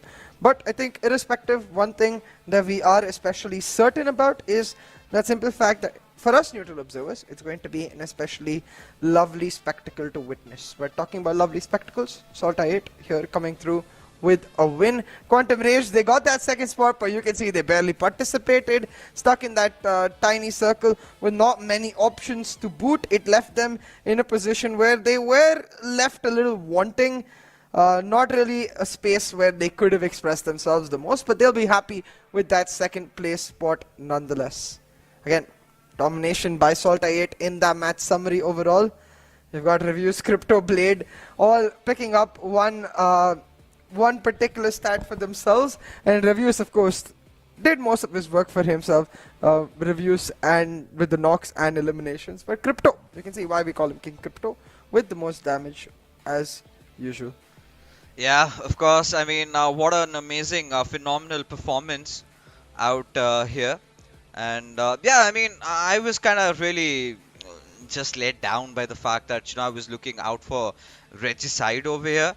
And now, considering the circumstances in hand, it's gonna get a little bit more closer, the gap between XGeneration and Regicide.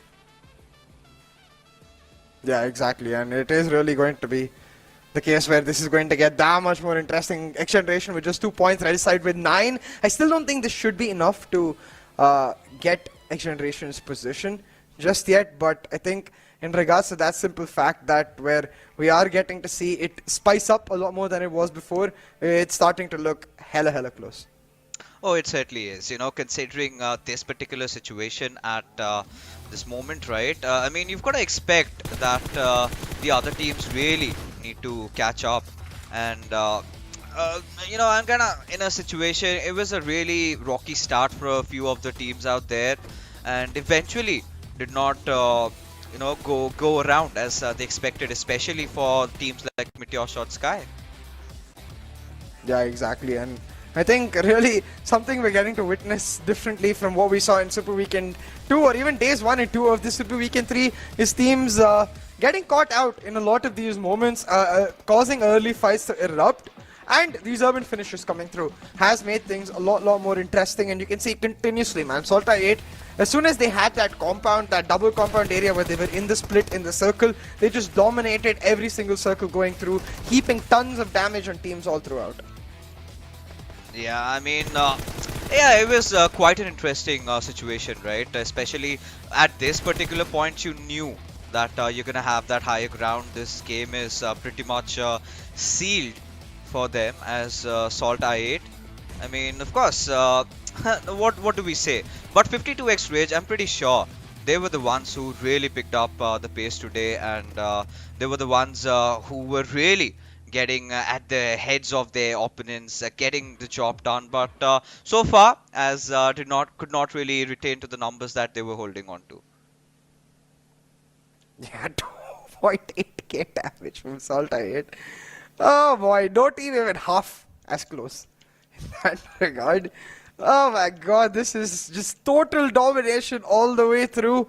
And honestly, besides that, a number that sticks out to me is Regicide with only 1 elimination. Yes, 9 points is decent when it's any other general map. But when it comes to Miramar, Regicide's map is Miramar. Surely you've got to do better than 9 points. Yeah, I mean, this certainly could do better, right? No doubts whatsoever over there. But yeah, the clear chart where SALTxi8, they're really ruling out on the numbers. And yeah, I mean, really nothing much to talk about over here. Quite an uncharacteristic circle, really, because you do not expect the circle going down south, right? At least such an urban circle at that. But we take a look at the overall rankings where 52x Rage, they're going to be the ones taking the third spot. So a really good thing for them over here. But regardless, I think we just have to see where Regicide stands. Yeah, I'm really curious to see how that second page works out.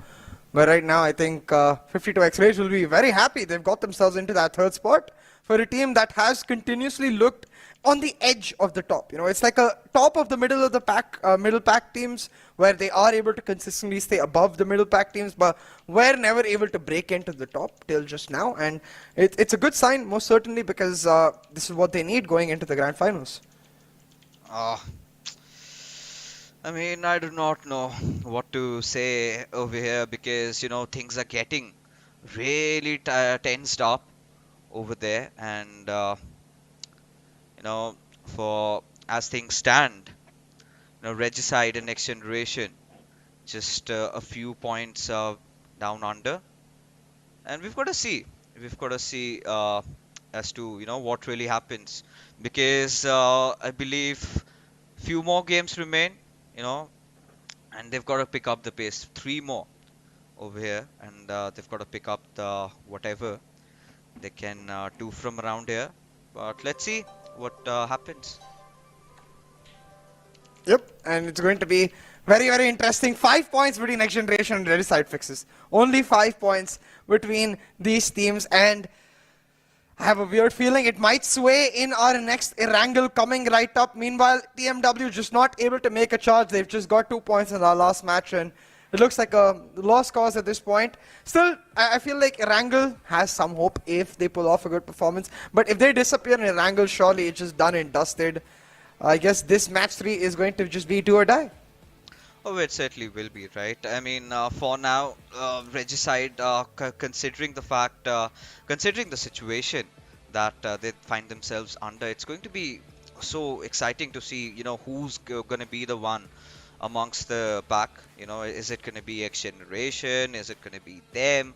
Or the Grounders? I mean, they've not had a good time either. Now, heading off into this particular matchup of Erangel, I do not know, man, who's going to win. At this point, I'm not going to make any predictions, just have my fingers crossed over. And in the next couple of minutes, we're going to have, the game starting off a little bit over there. And yeah, it's going to be really exciting to see how these teams are going to perform.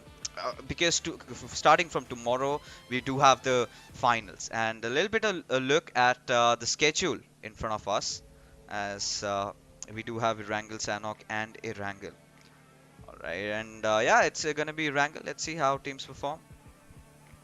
Yeah, match 3 Erangel, as we head back to familiar territory for a lot of these teams. We'll have to see if they can bring back that familiar form that we expect them to come through from the side of Erangel. Again, drop contestations has not been something we've seen quite recently. I want to see maybe finally teams will get to pick that up. But when it comes to that map chance statistic, we've got SALTxi8, of course, leading the pack.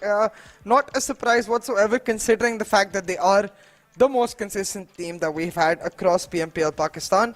But TUF sneaking in there as well. But what I'm really surprised by is FMxR3D here looking like they are starting to step up. And if you go back to the day that we did end up losing off Superweekend 3, it was a case where FMxR3D were looking much stronger, but hasn't been the case today. They have just been sort of subpar.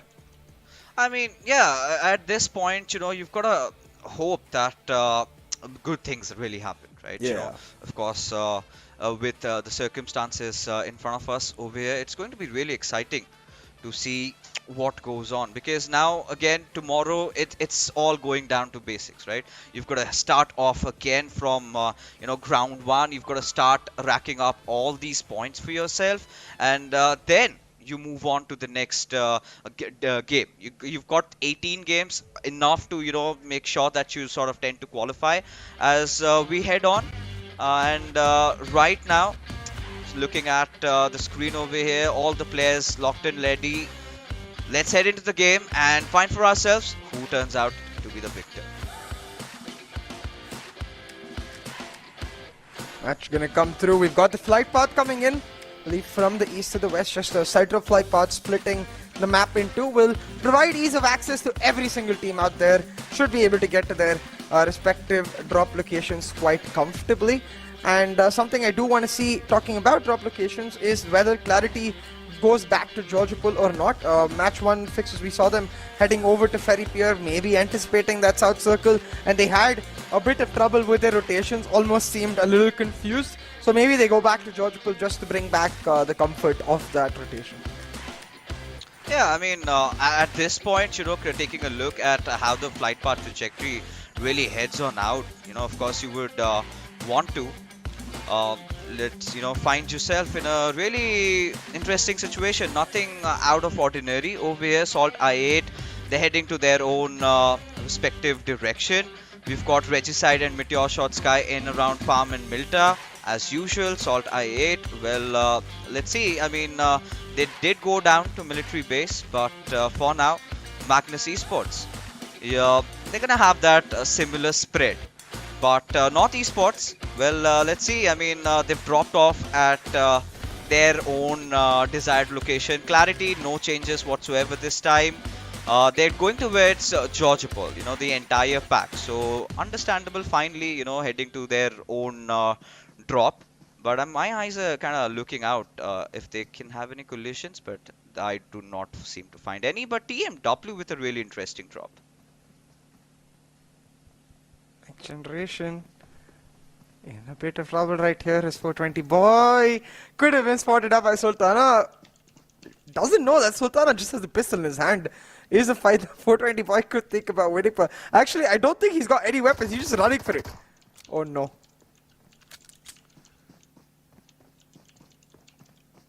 Oh, Sultana still trying to make the chase happen. It's just a 1v1 anime chase. As 420 boy runs for his life, dodging the bullets.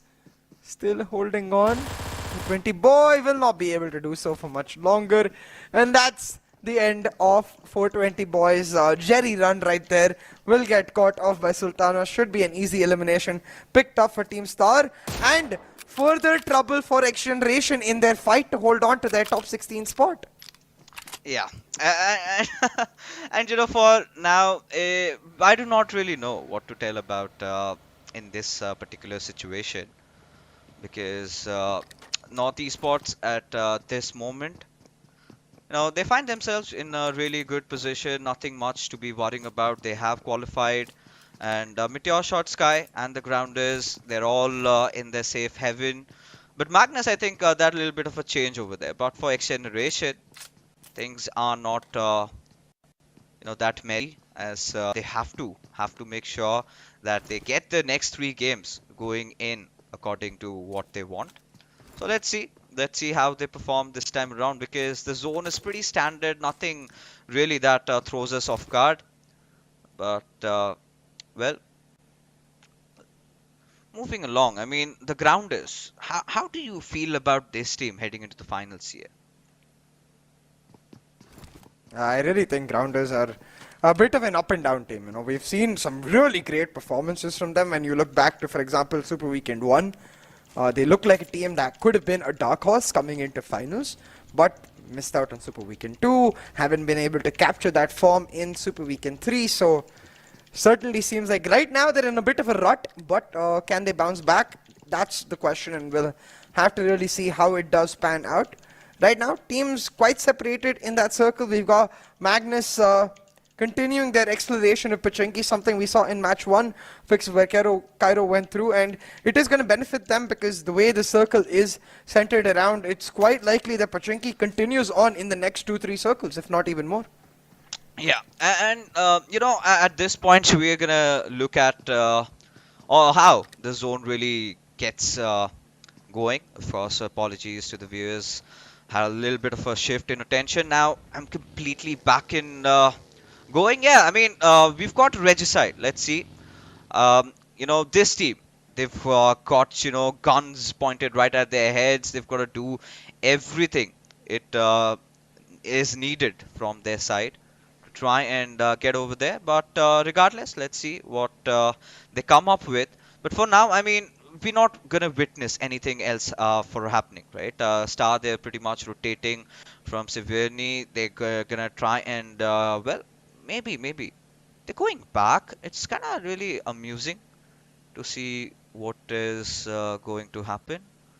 But XGeneration, they're in real close proximity to Clarity again. I'm starting to wonder if they are gonna be having a few more casualties to their name, or how is it really gonna pan out? Because again, Clarity, we do not really see all their players on the northwestern side, right? We have seen that a little bit of a shift where we have people on the Georgia Paul containers also with them. Yeah, and now look, I think really at this point we're going to have to see how these small hotspots pan out, because like you said, Georgia Pool, we've got a similar situation around Rozok as well. And at this point, really, those small hotspots, they're going to get quite spicy with this circle shifting, because if it takes a centralized shift, puts both of those areas on the borderlands, that's where I think the fights will start erupting. For now, teams just focused on getting key compounds for themselves, getting key high grounds, and hoping that the circle will favor them in the long run. Oh, let's just hope. Let's just hope. And for now, MetershotxSKY, let's see what can they do. And yeah, I think we're gonna be wanting better plays from this team. Of course, haven't seen much out of them this time around.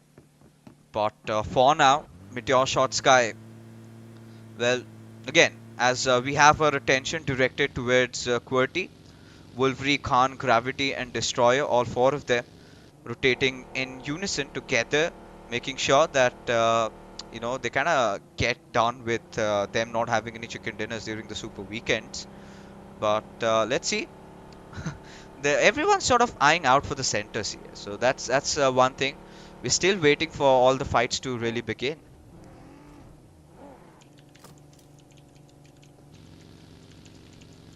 We really are fixers as teams start getting closer to the center, the circle closing in as well. For now, at this point, really, it does look like teams, they are in a position where they are all edging towards that ruins area, Pochinki area, and that's where the circle does generally go. But I am really hoping for a radical shift here, a way for the PUBG Mobile gods really to shift things up, and really put into highlight all of those teams that are trying to find themselves on a comeback, find themselves pushing back. Right now, the Gravity learning the hard way that, well, you cannot push off a rock. It just takes a little bit of damage. But so far, so simple for all of these teams. You're saying all of those high-profile teams, I mean, not high-profile in terms of performance necessarily, but in terms of our narrative with XGeneration, Red Side, TMW quite separated. So still no inter-cross 15, 16, 17 action just yet. Oh yeah, I mean, it's just like a little, peck, and that's it. But El Fatiha, man, we've got to give it to him. The way he showed his resilience against QWERTY the last time, I mean, that was really amazing, right? Getting those 2 knocks for himself. But for now, Edgar, he's going to be out in the open. And let's see as to what can really happen in that situation. But there you go, another shift around the Pochinki areas. And yeah, I mean, nothing much out of ordinary. As Clarity, well, they're also rotating inside the circle, and things haven't really heated up as of now.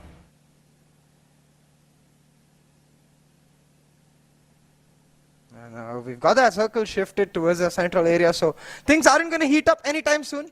It is just going to be teams circling on each other like wolves, waiting for the perfect opportunity to strike, waiting for that first vulnerability. And so far, they haven't spotted it. Osama looks at Hassan going through on the rotation, but still not taking the shot. And that's a smart thing. It's something that we haven't seen from every team, that trigger control, to know when to take the fight and when to not. Yeah. And for now, I mean, the way things are, let's see what Team Star are up to. As FMxR3D, well, we've got to figure things out as to what they intend at this particular moment. Yeah, they're just rotating. We've got the players of Freestyle just hovering around, and SALTxi8, well, rotating along with Freestyle, just find themselves right beside them. And Ooh. SALTxi8 actually seem to be engaging on the front fixes because they are moving into freestyle while Uzum is moving back. I wonder if he can get a look at it, and thank you very much, production. They instantly give us a look at it, and oh no, it does seem like they are backing out. Crypto and Reviews were the players who might have potentially engaged, but SALTxi8 electing to make the smart move. They'll get on out of there, not engage in early unnecessary fights. So, I mean, of course, it's quite evident from what Freestyle are trying to do over here is they're going to be looking at getting that finish on Zestari. Or rather, he's his own teammate. My apologies. But yeah, SALTxi8's Blade and Uzum. They're just revolving around, and for now, MetershotxSKY against Magnus. We've got to see if this fight breaks out at all. And really look, this is where we are expecting fixes for the dominoes to start toppling. This is where we are expecting for teams to start stumbling, and for those wolves to sense a moment of opportunity to pounce. So far, none of the teams have provided it, but we've got MetershotxSKY on their classic, extremely late rotation now coming through. And I don't say that in a bad way at all. When I say extremely late rotation and MetershotxSKY, it makes perfect sense, you know, because for them, the funda is very simple. It's like their early game, not the greatest, which is why they go to a far-off spot in Overipnoy. Their mid-game, it's okayish, which is why they avoid it with the late rotation. They know their late game is freaking strong, so they want to come into the circle late and just try to get into a good spot ASAP. Oh yeah, of course. I mean, they are looking forward to that. But this is the circle, I think, that would wake me up from my senses here, because this is the exact shift that we needed, right? The western areas around Ruins and Gatka. And now it's going to be interesting with Clarity just having that center to themselves. Magnus also making that quick rotation. Look at the traffic coming in from the eastern side and the northeastern side. It's going to be interesting as to how teams are going to be dealing with that situation. But for now, the grounders out here, well, let's see what they're up to.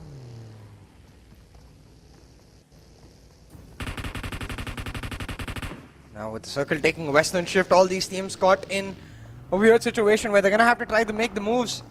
You got SALTxi8 catching out QWERTY while they try to do exactly that in this hotspot towards the eastern side of the circle now.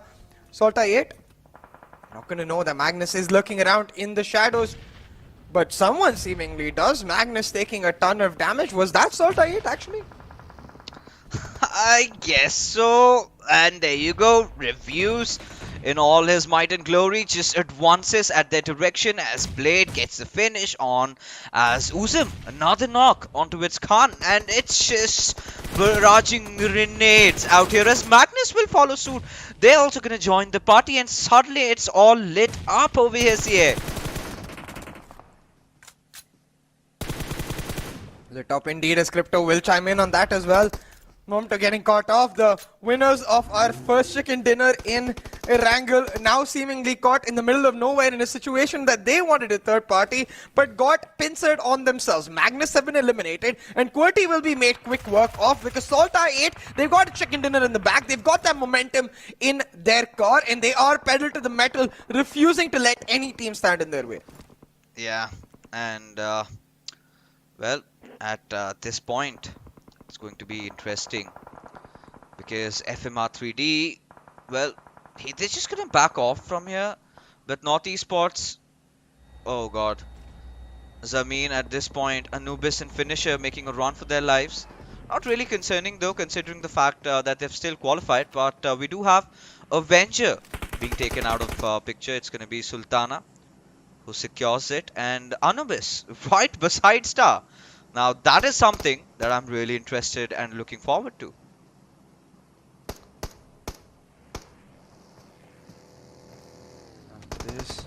to be very sneaky here.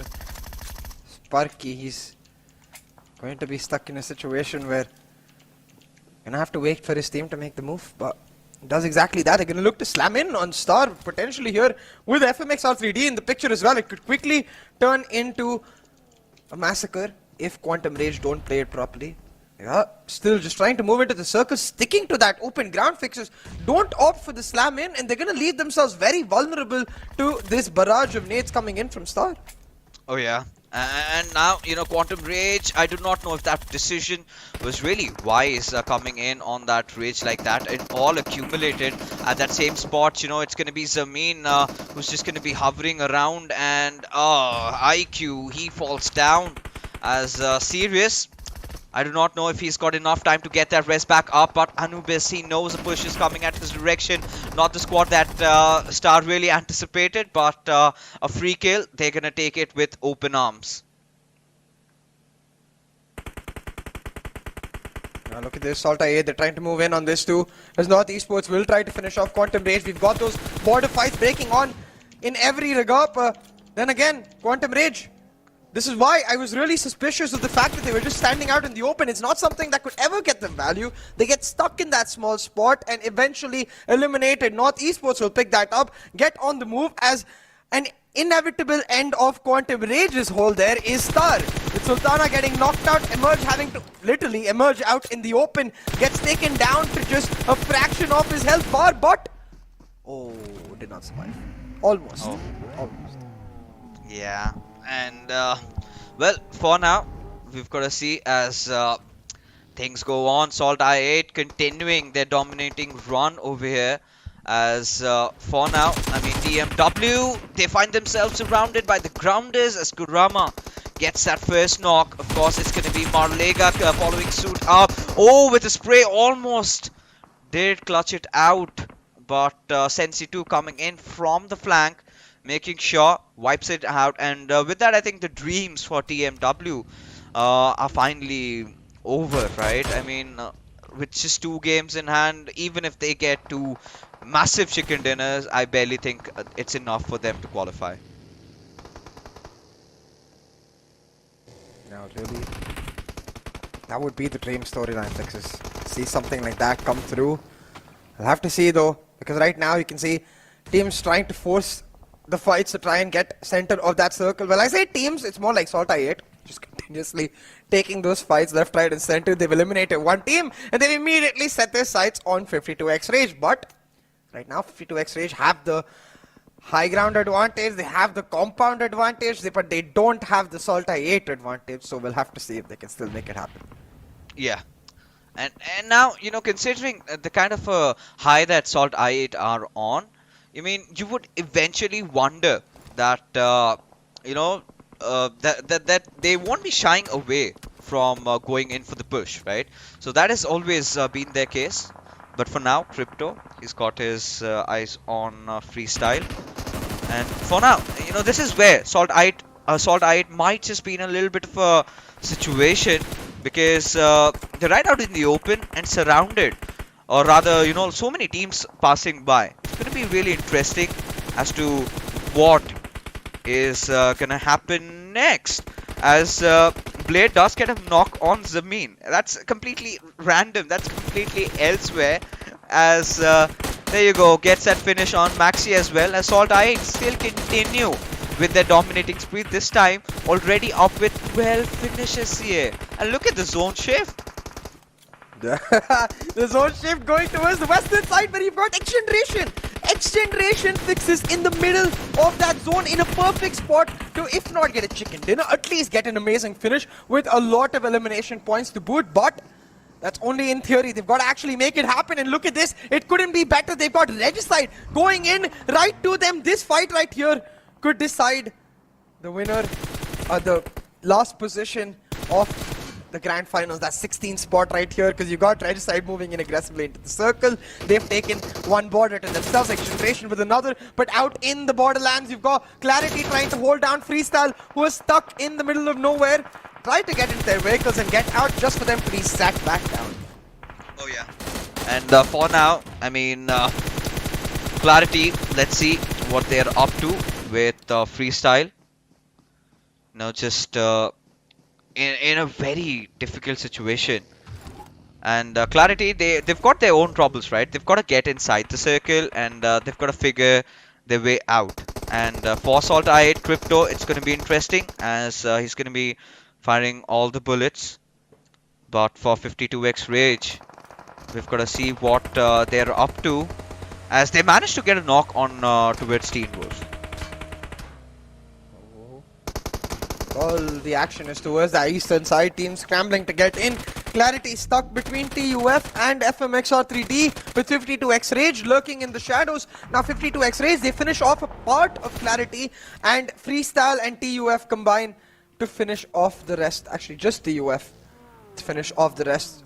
SALTxi8, they're trying to make their move in, but all this action has got TUF stuck in a place where they can't really get into the circle with SALTxi8's first move, and they can't really capitalize on SALTxi8 either. So now, SALTxi8 in the perfect position to deny this entry for these teams. They're focused on 52x Rage, and this will be an opportunity for TUF now to try and shut down SALTxi8, and it looks like they might. Oh, they certainly can, and the one after the other, they are picking up the numbers out there for 52x Rage. Blade realizing he's getting shot from behind, as there you go, gets final finish onto it. Zen, I think there's a whole different demon spirit right now in the bodies of SALTxi8, with Blade just the last player surviving. I'm pretty sure he's not gonna have any intentions of backing off even right now. Oh, he certainly doesn't look like it. You got the circle shifting slightly centrally, leaving Regicide caught in a bloody fight with TUF. They've got to win it right here because XGeneration, they're still alive in the circle, contesting with Team Grounders. You've got rank 15, rank 16, rank 17, all alive in the top 7 of this lobby, looking to cut each other off while maximize their chances of a great finish. And XGeneration, they're fumbling fixes.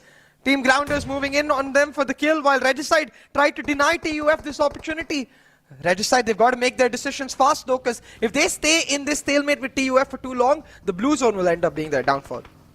Oh yeah, and you know, this is where it's going to be interesting to see what goes on, as now Regicide, well, Zigsaw, in fact.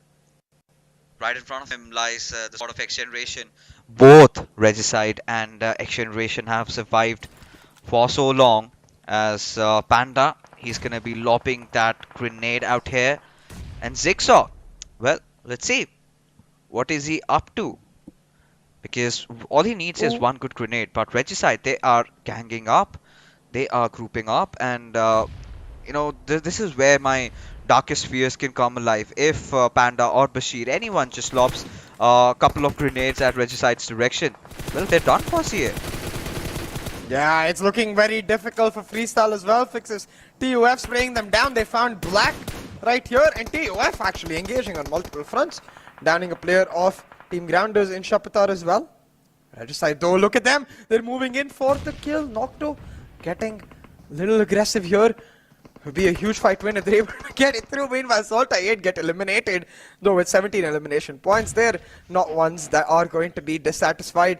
Nocto stuck in this aggressive spot with both Vaz and Voltrux down. Nocto, he's going to get finished off here. And that will most likely mean that Regicide's chances in this particular match are now starting to increasingly dwindle. It's all about the placement points now. Fixes Regicide, XGeneration, both with 0 elimination points. It's all about who survives longer. Oh yeah, and for now, I mean, at this point, XGeneration, they've done enough, but for Panda, he's going to resort to the healing battle.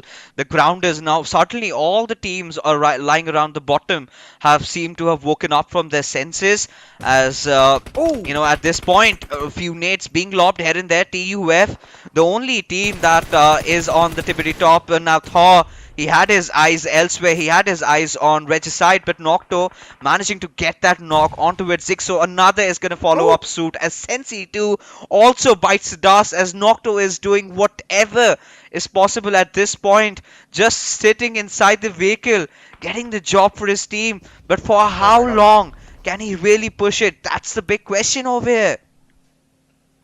Panda is still surviving as well. I mean, I wonder how much more time he has to himself, how many more healing kits does have available. Still, it's all down to this fight between Team Grounders and Nocto. Panda sincerely hoping that Grounders are able to finish off Nocto, but so far, he's just been a thorn in their sides. But Shapatar now coming in, finds that knock on Insane. Panda's ran out of healing and will finally get eliminated at this point. That will be a sigh of relief for Regicide because they can finally peacefully die.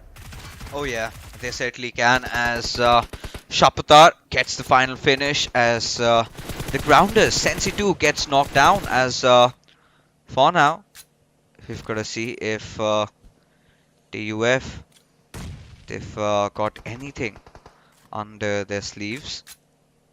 Now Virus, well, he's just going to deploy a smoke.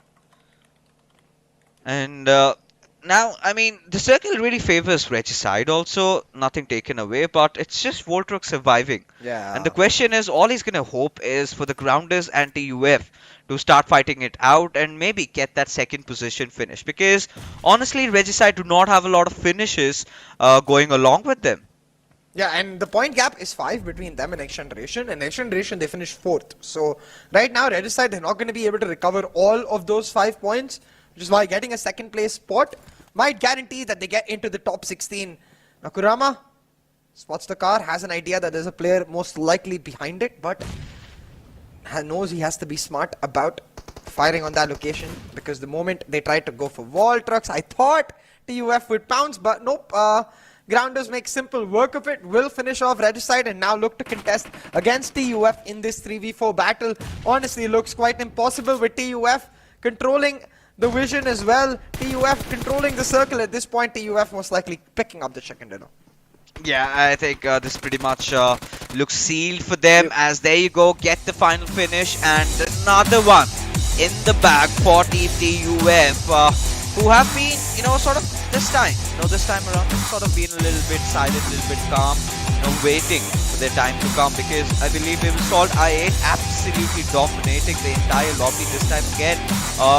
Did not finish where they intended to, but 17 finishes count a lot, and for now, I mean, they're going to be happy about it, but TUF are the ones who are going to get their hands on that extra $500 over here, as, well, that's sort of been the tell-to-tell story for now.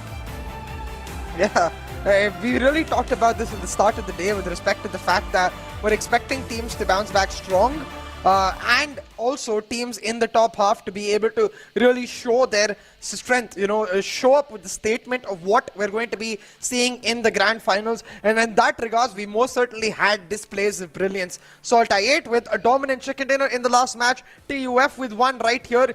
A clear picture of which teams you're going to see contesting for that PMPL title. Yeah, I mean, yeah, of course, things have gotten really gritty because these bottom tier teams have finally picked the pace up, and it's going to get all exciting, but we're going to talk about this matchup, but after this short little break. Go!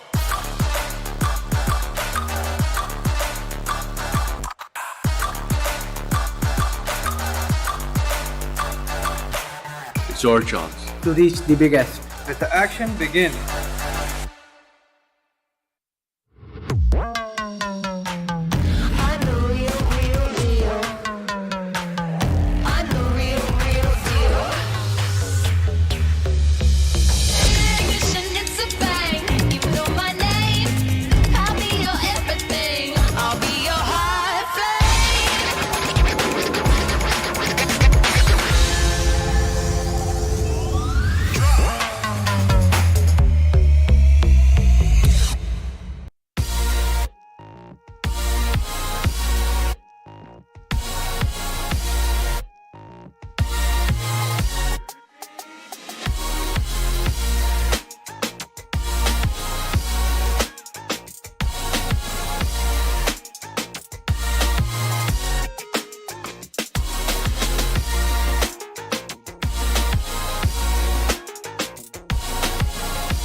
There you have it, ladies and gentlemen. The Oppo F21 Pro is all out for you guys to check it out, and it's available already online. You can go visit your retail stores, and you do not want to miss out on those glorious chicken dinners you can get with this phone. But talking about this matchup, I do not know. I mean, the earlier phase was pretty cold. You know, all these teams were focusing on their rotations. They were trying to traverse around, and now heading into this particular final circle, things started getting heated up. It was XGeneration, it was the Grounders, it was again TUF, and it was Regicide.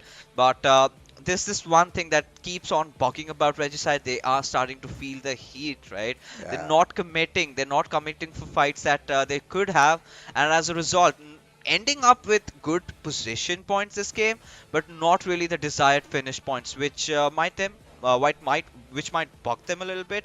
But for now, the MVP goes to Shapatar from the Grounders after a long time. You get to see this lad over here, 6 elimination, justifies how good the Grounders were in this game.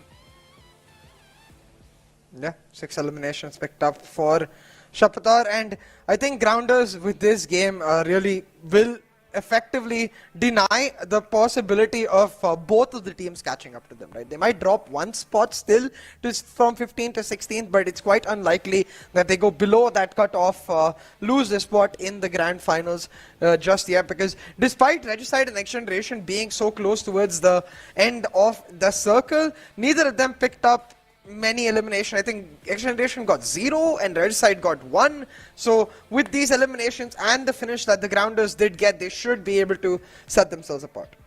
Oh yeah, I think this should be. But as we take a look at the top players over here in this particular lobby, Shapatar is going to be retaining the first spot, the second, third to Blade and Nuzim, and fourth and fifth, Zyro and Virus respectively.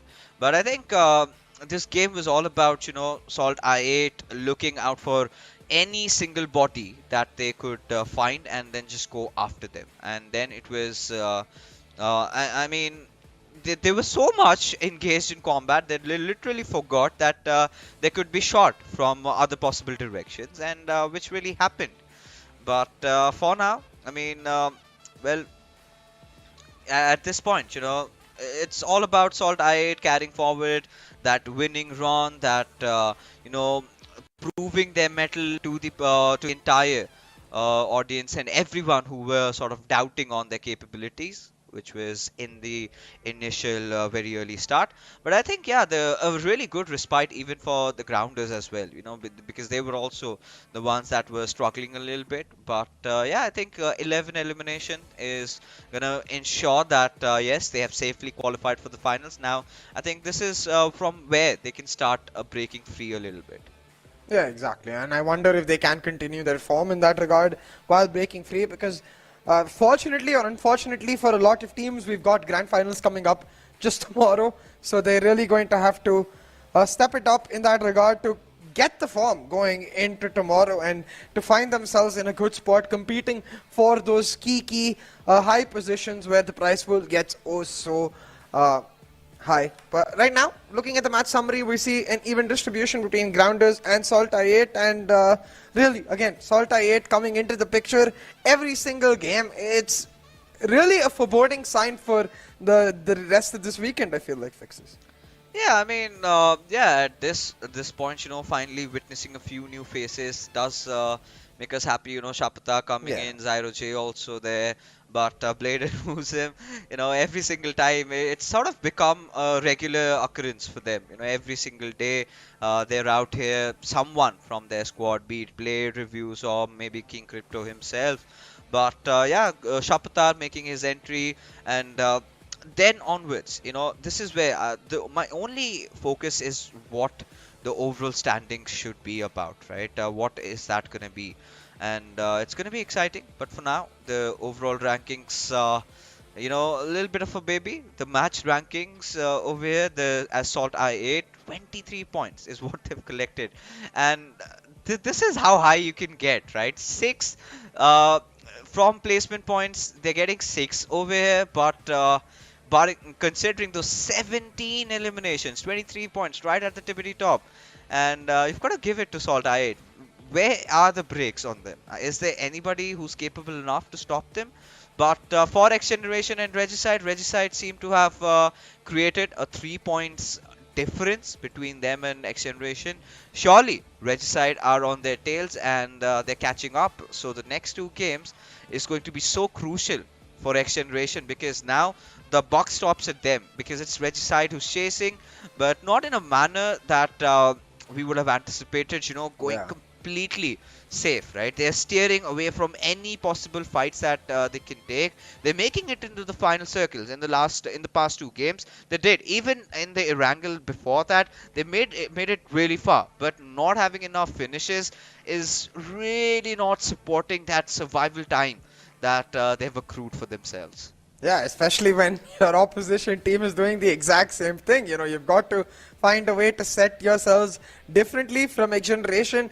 And XGeneration, they realize that as long as they're coming close to Regicide in every single match, the status quo is maintained. And if the status quo is maintained, then XGeneration, they come out as the winner at the end of the day, because they qualify for the grand finals. But it's starting to look increasingly dicey as we look at the rest of the day. But looking at TUF today on this third match in Erangel right here, you can see started off with their standard hospital drop right here before they took up spot in that ruins hill range area. And I think really at this point it's something that is favoring TUF to a certain extent too, the fact that the circle continues going around the area they're so comfortable with.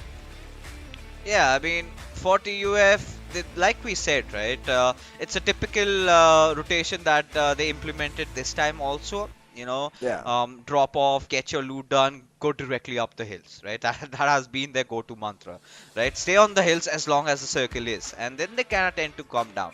And the moment they did, I think that is where they started racking up those finishes for themselves, right? But because before that there was not much happening around for TUF, which was quite different to the previous Erangel that they had. You know, almost threw that chicken dinner out.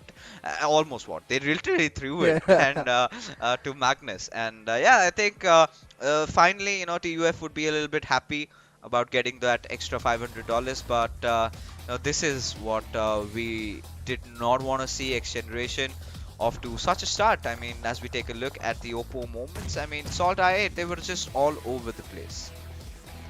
Yeah, SALTxi8 just continuously putting their hands in as many pies as they can, and it's not even like the problem where they put their hands in so many pies and they get got. Nope, they're able to get themselves out every single time with the cookies in their hands and several eliminations to boot. I think they had a 17 elimination game here.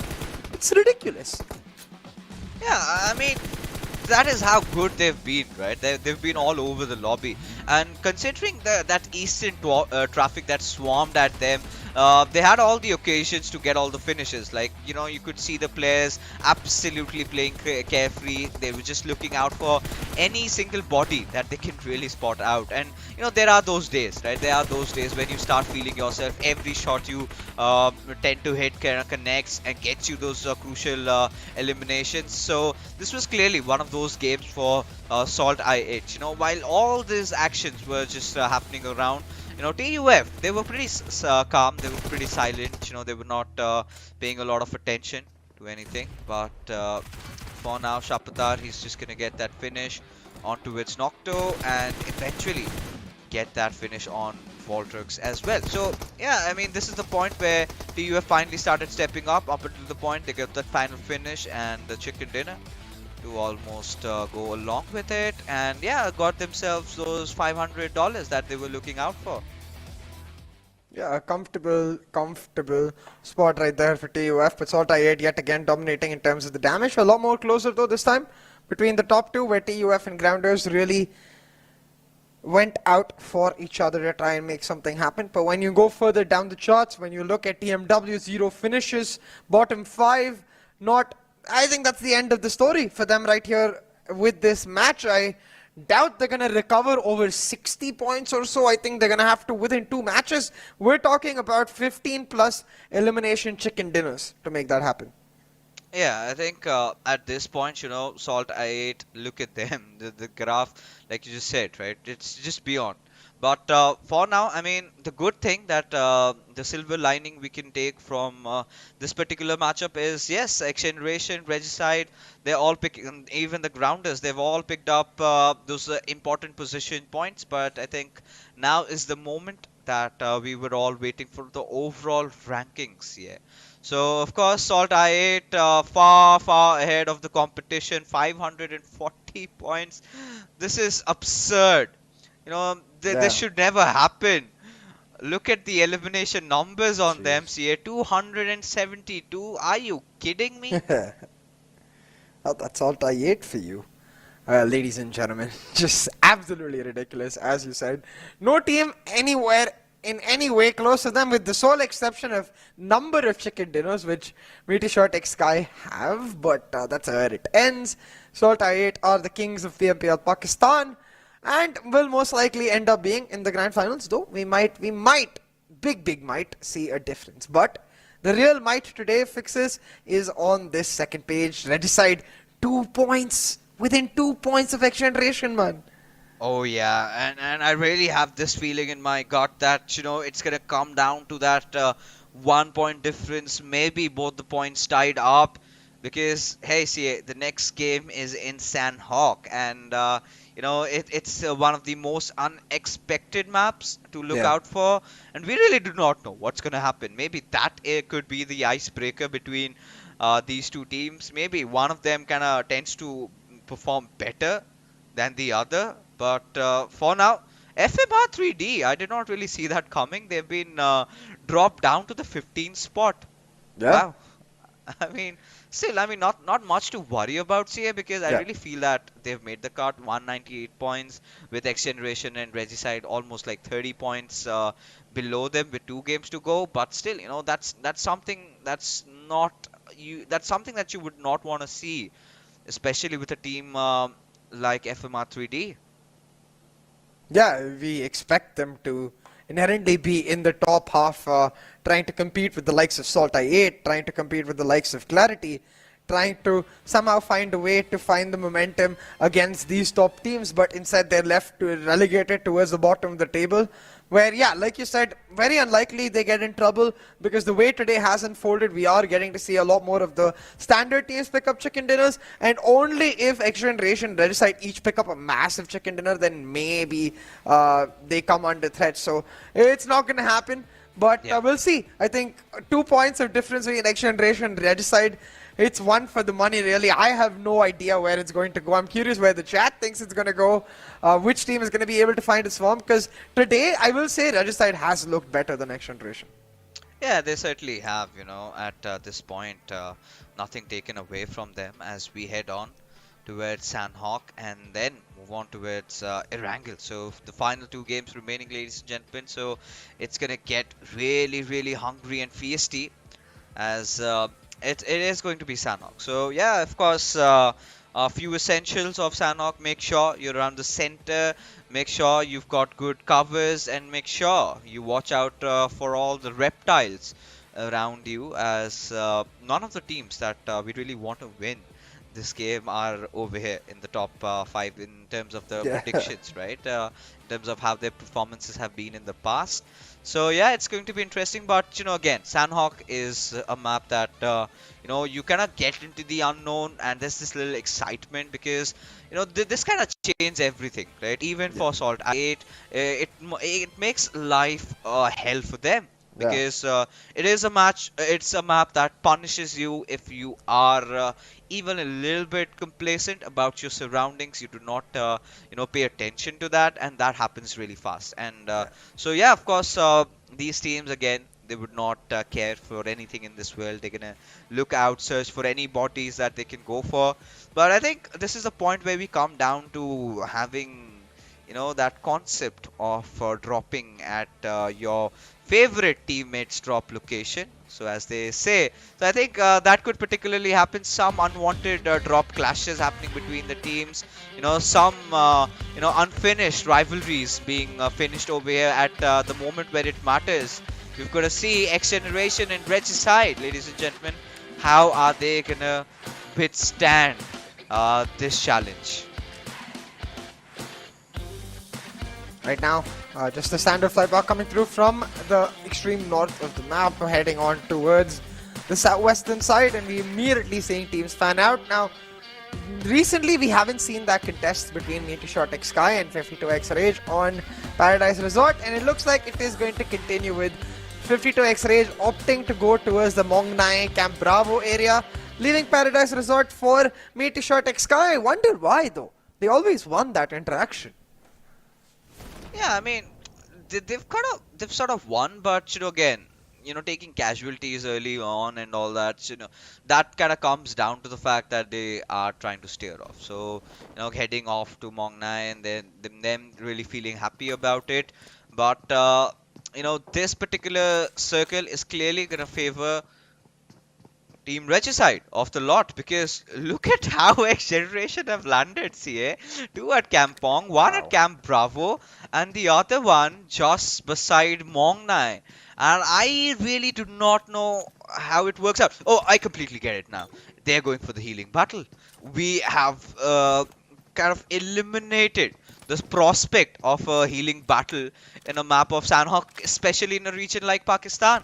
So what they're going to be focusing on here is get as many heals as possible. And well, moving ahead, let's see who has the most amount of meds here. This is going to be really interesting. XGeneration starting to really dig deep into their playbook to try and pull off that grand final spot, and that's the way we like it. Teams giving it all they've got to try and make this happen, but right now it's not an easy proposition just yet. They'll have to be very careful with how they go about it, because the healing battle, it's kind of useless if you get caught out early, Fixes. If you end up losing a player or even a lot of your utility early, then suddenly you're caught out with not that much in terms of loot, or even if you've got loot, no hope of reconnecting with your team and pushing through as a 4-man unit. Yeah, I mean, in Sanhok, you've always got to stick together, right? You cannot stay aloof from each other unless and until you kind of heading in for the healing battles and collecting enough meds. But for now, as I take a quick look at the map feed, any possible clashes, I think the only one that could potentially happen is really between XGeneration and Freestyle, or maybe XGeneration and 52X Rage. So I think XGeneration either ways is under severe pressure, because it's just 2 points that Regicide need to topple them over. Both these teams, in fact. So it's going to be interesting as to how this entire saga comes down. Yeah, it's a saga that really will start heating up with this fourth match underway. We've got a southern circle to make it that much more exciting as well, centered around Painan. Clarity have comfortably got control in that area right now, but really all eyes on the boys of XGeneration and the boys on our screen from Reg side. We'll have to see how these particular teams maneuver about this particular match. Now, XGeneration, they made a pretty clear indication, Fixes, of what they want to do.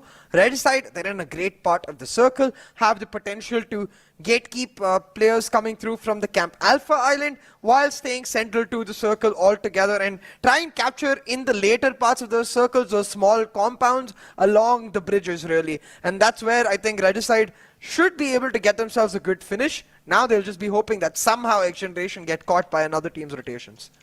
Yeah, I mean, at this point, of course, everyone's sort of going to be hoping that they catch each other off guard. But for MetershotxSKY, well, we've got to see as to what really happens. But for now, again, clarity at that's pretty much at the center.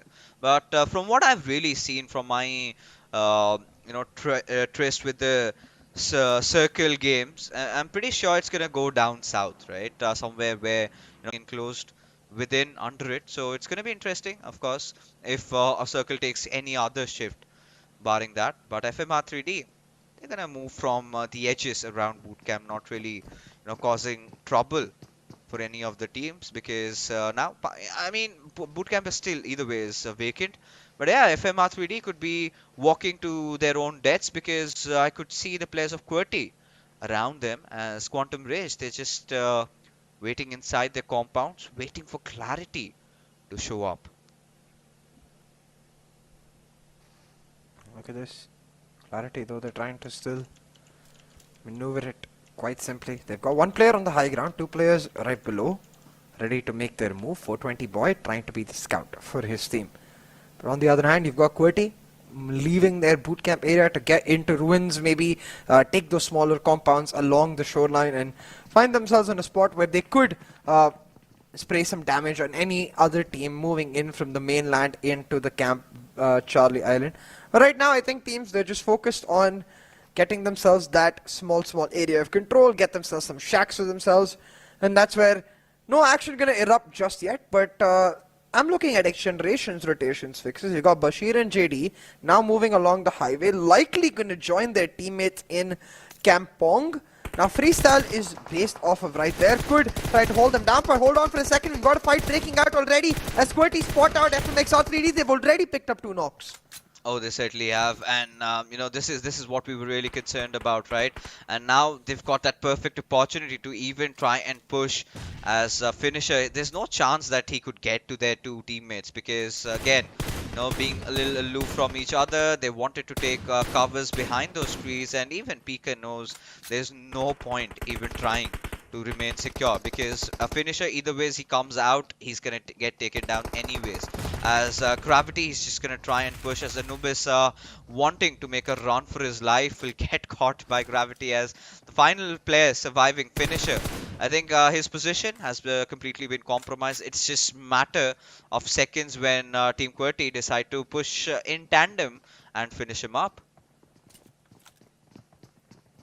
Yeah, no, look, QWERTY, they're gonna be in a position where they can make the decisive move, just get rid of FMxR3D altogether, but Finisher has a chance to live up to his name, trying to hold down this door, but QWERTY played to perfection. One player peeking to bait out the fire, the other going in to finish it off, making sure the spray doesn't land. Just like that, QWERTY, they wipe out an entire team without any losses to them, so free 4 elimination points picked up, and that's our first team out of the lobby now. I know we talked about how unlikely it is for FMxR3D to get threatened in their 15th spot, but given the fact that they've got 0 points in this matchup, if XGeneration or Regicide actually pick up a chicken dinner, I might find myself sweating if I was FMxR3D.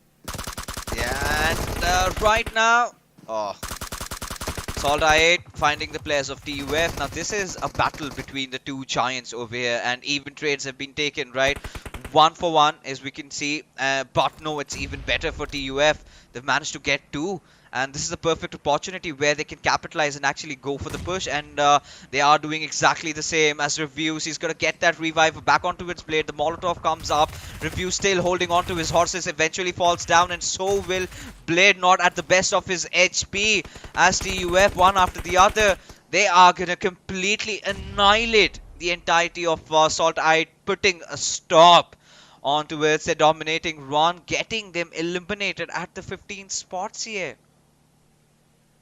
Oh my god, just absolutely dominant right there. SALTxi8 removed from this lobby. Not something I was expecting to say within the first 10 minutes of our match fixes, but hey, very well done by them in that regard to make it happen. Now, got the circle closing in.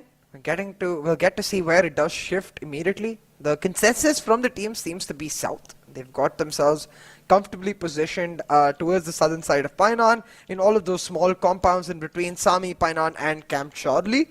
They're expecting the circle to shift there, which leaves ruins in Painan completely empty, and I'm quite curious if it does end up being more of a northern shift that even keeps that small area on Camp Alpha where NorthEsports are, right? So it would be very cool to see if that northern shift can force some fights early with all of those 4-5 teams around Camp Charlie trying to get in on the rotations, but we won't have to ponder much longer. It's just going to be a standard centralized shift. Yeah, it's still going to be a really standard shift because for now, I mean, at this particular point, it's going to be really interesting to see how things work out. But for now, of course, Team Clarity they're going to be feeling happy about where they stand. Of course, would head back towards Painan would be the ideal decision. But XGeneration, they're under heavy fire, and it's going to be a whole squad from Freestyle. Black Oh having no. a perfect angle, and Bashir's projectile has been duly noted as Wasi will eventually charge in as Tyrone gets that knock onto its JD. And this is what I was talking about, the world falling down for XGeneration. That little bit of a risky spread that they took, completely firing them in the backs. And now, you know, for 420 boy and for his teammate, what are they supposed to do, CA? I assume they're gonna play the healing battle because the way they're positioned, it looked like almost like they did a 2-2 split with trying to maximize their chances, almost maybe, where two players in the back are trying to play healing battle, two players in the front are trying to get a spot in the circle. But that feels so greedy, Fixes. Like trying to optimize two playstyles at the same time, it's rarely gonna work. So the two players in the front, they get picked off instantly, leaving the hopes and dreams down to 420 and Panda right here. They're just waiting for Regicide to pop up as a death on their kill feed. The moment it does, they will be able to just leave this lobby in peace, because the chicken dinner right now not happening for XGeneration. Yeah, I think a chicken dinner definitely off the cards for now, unless and until someone, you know, just pulls out a rabbit out of their hat. So unless and until, I don't really fancy their chances. But Regicide, it's going to be interesting as to how they're going to make their movement. Still just lurking around the edges of the circle right now, around Nakham, on towards the northeastern side of Nakham, as Clarity, they seem to have, you know, taken the edges of Painan, which is the right decision, because it's still yet unknown as to where the circle will shift. And I still have this little hunch that it's going to go down south somehow. But I think they've got that contingency plan going. If it kind of goes back to the hills, they still have the higher grounds intact for them. As Freestyle, you know, they're going to be starting to make a move inside the circle, go and maybe play around Painan, but decide against it, rather just around the bridges, just camping, maybe spotting a few players out here and there. But for now, TmwEsports, I mean, it's been a fairly longer PMPL for them. Really, the first Super Weekend, and did not make it. Second Super Weekend onwards, made it, could not get enough points. And the third Super Weekend was pretty much a dead rubber for them, right? Yeah. They had the chances, which they really did not capitalize. And it feels like, you know, TMW were never there, right? Not even a single moment where you could, you know, really talk about, wow, this was TMW. But yeah, it is what it is. I mean, today is the last day. We're going to get to see from them, at least in their journey inside the PMPL, as a mannequin stares at us. And I wonder, if we gaze into her eyes, are we going to be turned to stone? We just might if we keep gazing into her eyes, but thankfully, production's got us. They're gonna show us the map instead and make us wonder where the circle will go, because the blue zone almost done closing in. 420 boy and Panda just sneaking in those last moments. They're really playing with Lady Luck in this matchup, man, hoping their stars work out. And well, that's a good sign. The circle comes very, very close to them. So clearly the stars are shining. But actually, I feel like I said that so soon, because I see 52x Rage descending on them, while on the other hand, you've got QWERTY descending on North. Oh yeah, and for now, I mean, QWERTY at this point, well, let's see what they're up to. 5 finishes already, and having gotten one also from North, they're going to be happy about that. As XGeneration, oh, they are being chased.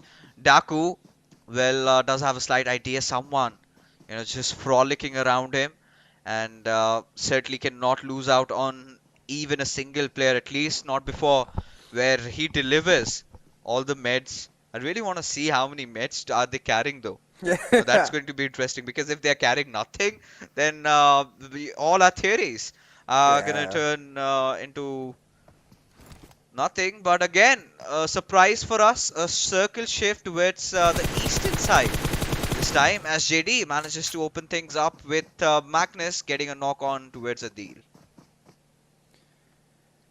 A lot of potential now for these players to surprise us, and I'm really curious to really what XGeneration has in their bag. Have they got enough util to try and play the healing game? Because they're not being forced to use any of it early. The circle keeps moving towards them. They have to make very short moves to get into the circle. So really, in terms of that, the healing battle planned so far, so good for them.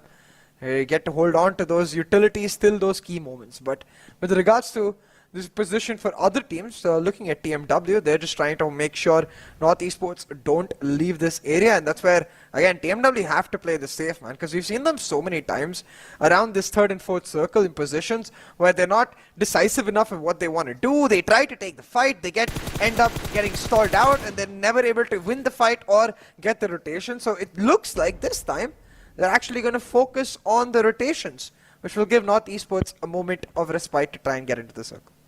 Yeah, I think this is going to be really interesting. Now, Quantum Rage, again, IQ. Well, we've got to see if he's going to go for it, because again, you're peeking from one window, you might get taken from somewhere else, right? You anyways visible. It's going to be interesting, but for Regicide, of course, this now is the true test as to how they intend upon crossing, as IQ takes a few shots over there. Magnus still enjoying that little high ground they have to themselves, as slowly but surely we're going to start hitting the fourth and the fifth circle, as Ash, he's just jumping around. Oh, no panda. And alright, let's see what Superman has had for lunch, because he's approached so close to God Fury and will just get taken down.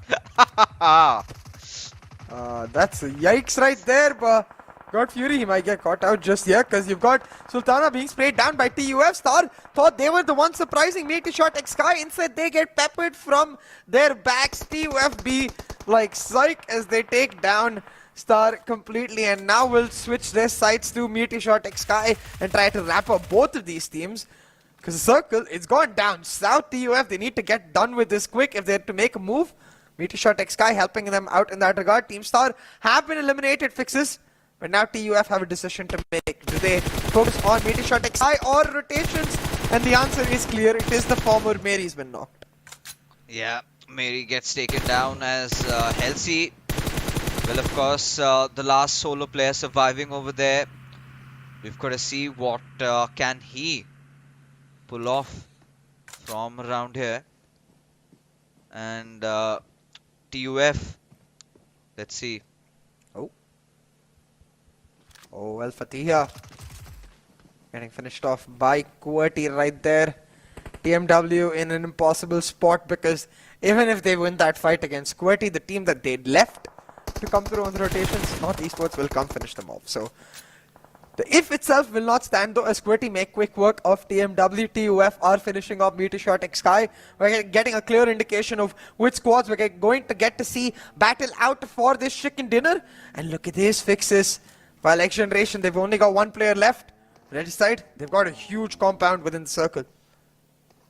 Oh yeah, they indeed do, and that could be the one that that one little compound that makes them through, as the ground is, they're inside the waters and not so safe.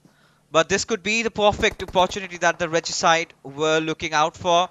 Could get a few finishes at least, get their revenge on the grounders for the previous game, right? As Nocto has taken quite some damage, will have to get himself back to optimal HP, which he does. But how does he get inside the circle? Just waiting for his teammate to just giving out the cues to his teammate, as QWERTY, they have their eyes set at Team TMW over here. QWERTY will have those sights turn into reward. One player already knocked. Marlega MVP not in the greatest of spots, with the circle bearing down on him as well. Still not looking to leave that spot, though. Will engage. I'm not sure if he can do a heal battle. I doubt he has enough utility, so just gonna get up and go for the upfront battle. But Gravity responds in kind. A keen headshot picked up. QWERTY will get rid of TMW Esports and now focus on their way in. But SALTxi8 is being a nuisance for them. While on the other side, the team we were talking about, Regicide, are facing contention from, of all teams, Team Grounders. Regicide here trying to deny that approach. Have got some help coming through from Magnus from the other side of this river. Oh yeah, and now this is where the whole world breaks loose as Freestyle. They find themselves at the TBD center. Up until the point, you know, the circle has shifted and it's gone directly towards the western side, favoring Team Clarity, as Voltrox will get the finish onto its Sensei, but does have himself taken down by Tyrant. Now it's going to be interesting as to how Regicide really picked themselves up right now, having lost out on 2, and with the 5th circle coming in, there's no chance that they can save their teammate, or maybe they can, as Vaz is making a run for Voltrox. But I think the ideal decision right now would be collecting as many first aids as they can, rely and resort for the healing battle. Yeah, exactly. Really, the healing battle is the priority right now for those teams. But for teams like Clarity, Freestyle, getting themselves 2 solo compounds in the circle, they're going for that chicken dinner. But that's where they'll come under focus by several team trying to get it back. Now 52x Rage, they win the fight against the UF. Should be able to get every single member of their team back online and move into the circle. Whereas on the other hand, Team Grounders, having split their approach between Magnus and Regicide, have ended up getting the worst of both fights. Voltrox will find Kurama. Shapatar should go down soon, and that should be the end of Grounders. But fixes, you can see Magnus, they're trying to think on 2 fronts. They've got a couple of players in Momto and Adil already moved front to capture a spot in the circle, but that's a really dicey spot under the bridge. Oh yeah, and we've got to see if they can really do it.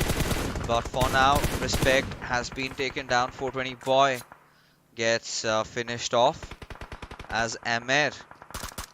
Well, NorthEsports, well, it's going to be interesting to see what they can pull out of this situation. And well, I mean, now it's pretty much Clarity's game to lose, right? As Amer gets knocked out, of course, Zardari, he's going to be fighting. As Regicide get eliminated at the 9th spot. Have they done enough to topple XGeneration over? Yes, they have, but it's a minor margin of 2 points here. Yeah, it's still not. It's just 1 point, yeah. Yeah. So it is going to come down to the final game, which is the best part. Right now, looking back to this particular matchup, you've got QWERTY trying to get rid of Halsey. The pain in their sides, still not able to make it happen. They've got to do it quick though, because you've got several teams coming in. 52x Rage, they get eliminated, but Freestyle now trying to make their move. Shut down Magnus and then become the sole team coming in from the south. Meanwhile, Clarity with the sole compound in the circle, spreading damage all throughout. But look at Mob2 with a sliver of HP, still finds a knock on one player before he goes down. But go down he will, and allow Freestyle to continue their onslaught, moving up forward. But they've come under fire from 2 teams, QWERTY and Clarity, combining to deny Freestyle even a chance. Oh yeah, as a few more grenades just come barging in. Not really connecting NorthEsports, as Amer is just going to crawl along with his teammates. But for how long? Because eventually we know where that ends. But for now, take a look at Freestyle. Oh, so close to NorthEsports. And I'm starting to wonder if they can hear them around. But for now, Wasi under terrible fire as he's looking to get inside the circle. But no is going to be the answer. As the final 3 teams in front of us, Clarity, QWERTY and Team NorthEsports. As Maxi, the last solo survivor, not anymore. NorthEsports eliminated in that 3rd spot, leaving us just QWERTY and Clarity. But Clarity, they've already faced some damage off of their recent battles. 420 Boy and Zibyan were knocked down. Those Zibyan's been brought back to his feet, and now Teen Wolf, the IGL, will try to get the same done for his other teammate in 420 Boy. Now again, this is a weird fight because on one hand, Clarity, they've got an advantage because of the circle they've got, but on the other hand, QWERTY, they've got that high ground advantage. They get to move in on their own tempo, their own pace, but man advantage has been reduced with Clarity bringing back a player to his feet. Still 4v3, QWERTY with that numbers advantage, trying to move in for the kill. They've got themselves into the circle. Now they'll just play on the edge of this house, and that's where this util usage from Clarity is key. Gravity barely dodging everything. Oh yeah, and for now, I mean, at this point, 3v4. It's going to be interesting as to how Clarity deal with the situation, as Wolverine went off to a super jump, but still, you know, hasn't taken any damage for now. As QWERTY looking at their first winner chicken dinner, they've got their eyes set on that. They have the better of the circle right now. This grenade is gonna do some massive amount of damage as Gravity finds 2 knocks, and 420 Boy, the last solo player surviving, will eventually also get finished off as Team QWERTY, ladies and gentlemen, out of every single team inside the PMPL in the map of Sanhok, the final map of Sanhok in our Super Weekend, have gotten their first winner chicken dinner of their Super Weekend run so far with 19 eliminations. Wow. I'm not surprised, honestly, about the fact that they get one of the biggest elimination chicken dinners we've seen, because they are a team that, if they're gonna win it, they're gonna win it strong. You know, they're not the kind of team just to stay safe till the end and then try to pull one out. No, they're gonna play on their own terms and find value while doing the same, and that has been the strongest part about QWERTY so far, and they're able to translate it into a $500 USD prize, and they're gonna be happy. It's not, I don't even think it's about the money. I think it's just about the fact that they wanted at least one chicken dinner to finish off the Super Weekends, and in the second last match of our last day in the Super Weekend, they find one. Oh, well, they certainly do, and yeah, it's such a happy moment for them, especially just before the finals, fine-tuning themselves to the way they really want it. But we're going to talk about QWERTY and the chicken dinner, but after this short little break. Go!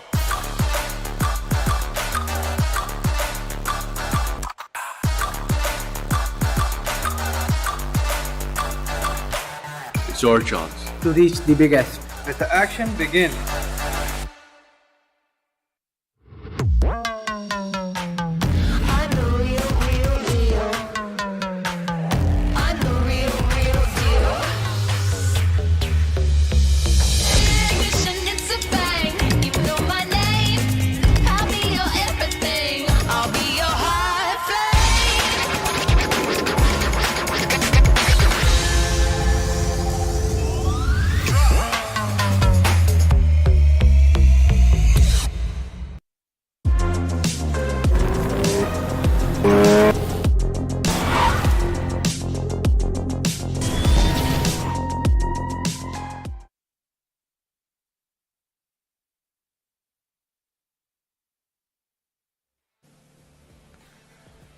Well, ladies and gentlemen, we've got an exciting day now starting to come close to an end.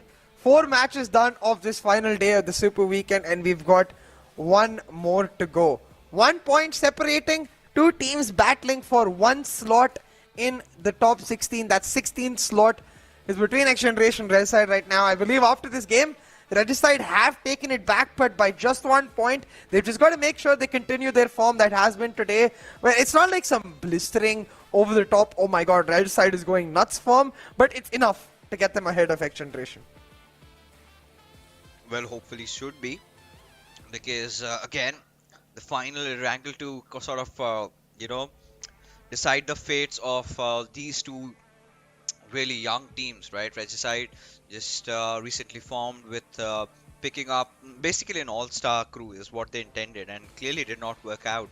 And but what really has worked out for QWERTY is this new lad they got instead of Voltrucks over there at 8 eliminations. QWERTY's Gravity, he's on fire. He is the next rising star I feel we can witness from Pakistan. Oh really, he's been so consistent as well with that.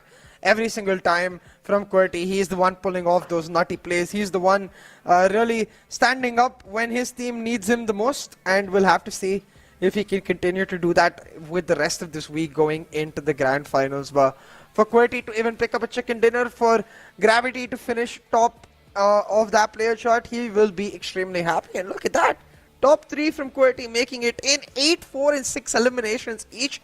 Sheesh, man, that's a dominating performance. I mean, yeah, what do you expect when a team has 19 finishes to their name? True. You know? It's a competition against SALTxi8, it seems, you know. Yeah. Hey, brothers, you know, just watch out for us tomorrow. But talking about SALTxi8, quite an interesting fight against TUF, and this shows how well prepared TUF are if it comes down to going 4v4 against SALTxi8 and still winning those fights, making all the right decisions, but a little bit of a head-to-head over here. QWERTY against Clarity, I think clearly shows how much engaging QWERTY were in every forms of combat there, right? Every possible soul they could find, they were taking them down. But for Clarity, it was a different scene altogether, right? The circle was around them most of the times. They still had the center, they had the best possible chance to win, but one grenade by Gravity just changed it all, right? A 4v3 situation completely, flipped. And yeah, I think pretty much the match summary speaks in volumes for itself, with Gravity and the QWERTY team dominating most of it. Yeah, exactly. And really, also, I think in that regard, showing up, Gravity, look at that, man. Highest eliminations, highest damage, and highest assists. Like, eliminations and damage, yeah, those usually go together. In our match summary, we find mostly the same player picking up the eliminations, picking up the damage, but he's also setting his team up. That's just a blistering turnout, proper MVP performance from Gravity right here, and a great sign, I think, for QWERTY, because you look at our last 3 chicken dinner winners, right? You got TUF, you got SALTxi8, now QWERTY. Those are our top 3 teams fixes, and they're starting to show us the signs that we're going to be talking about, the narratives we're going to be talking about with the rest of this week about those top teams. Yeah, I think today is again one of those days where all these teams are just making sure they're all checked up before the main event tomorrow, right? Of course, Super Weekend for these teams is just a mere game right now. We're gonna see all of them going absolute bonkers, doing whatever on earth they would want to, and finally that team QWERTY has managed to get that chicken dinner. Well, it's going to be exciting to see what follows up next for them in the final game. But now is the right time to get XGeneration and Regicide back into the conversation, right? XGeneration, again, they took a huge gamble that completely shot back right at their face, and was not something that they had, were anticipating or had expected, right?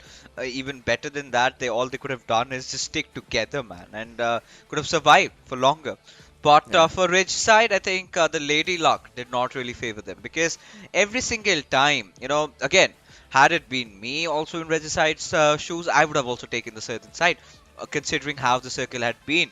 And this is one of those really rare shifts that we get to see, just go up to the mainland and then shifting directly towards the western side, just favoring Clarity out of nowhere, because even when it shifted around the eastern side of Painan, Regicide had still made it inside the circle. They were safe and sound, but the moment it shifted again away from them, that is where they were like, alright, we're done. I mean, we tried all we could do, but if the circle has such intentions, as if it was kind of destined for this for the decider to go to the final game.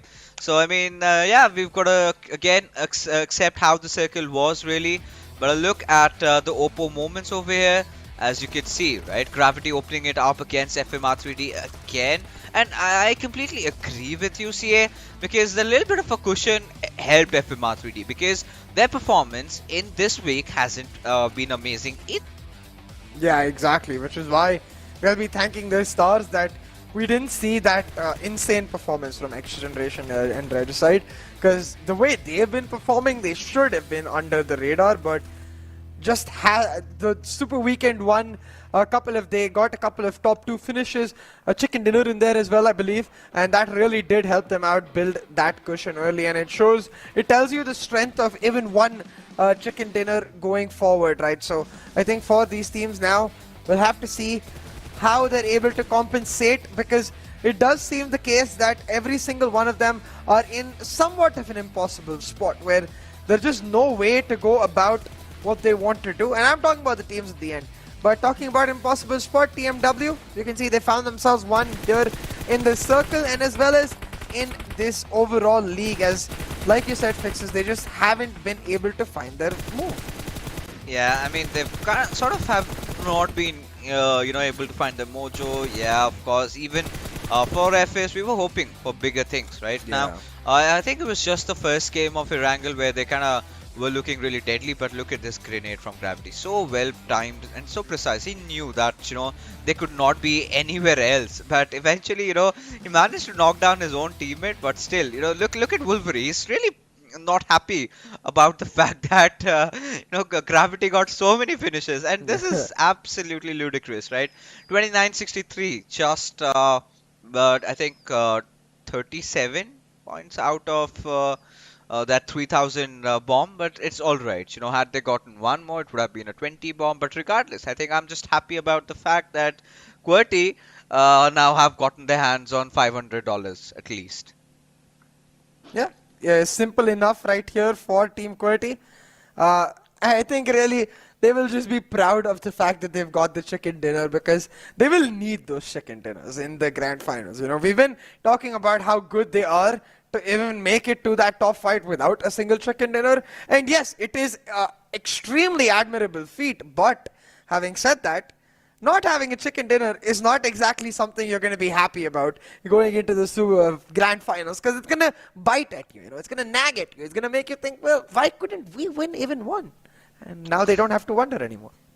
Yeah, at least finally, joining with their friends who are also there inside the overall rankings as we take a look at it for one final time. I mean, we know what we're really interested in. There's this mid-range, the mid-tier battle still going on. The race for the top 3, 52x Rage had made their way in, but Team QWERTY, pertaining to that amazing chicken dinner, now they have taken the third spot to themselves and have a 1 under that chicken dinner list, with SALTxi8 completely just ruling the charts in terms of points, finishes, positions. Clearly the best team in the PMPL Pakistan right now, undoubtedly. The league winners is what we can call them right now, but for the finals it's going to be interesting, because anything can possibly happen in the next 18 games that we have, but nothing much to talk about these teams up here, right? They've all been playing their normal game. Quantum Rage, however, I think CA and MetershotxSKY, they've been a little bit under the weather, don't you think? Yeah, 100% fixes. They've really haven't looked the best version of themselves whatsoever, but maybe we get to see them bounce back in the final week. We'll have to see. Quantum Rage, though honestly I'd say, has continuously been that way. But that 16th, 17th fight now coming into light. You can see a 3-point gain for Regicide has got them 1 point ahead of XGeneration. Now, we do have to remember, for XGeneration now, they are playing catch-up completely. A tie is not enough. If they get the same amount of points as Regicide, the chicken dinner that Regicide have will get them the tiebreaker win and the final spot. So far, we've had 4 matches fixes. XGeneration have not managed to outrank or outpoint Regicide even. So we'll have to see, can the 5th one be the charm? It's scary, man.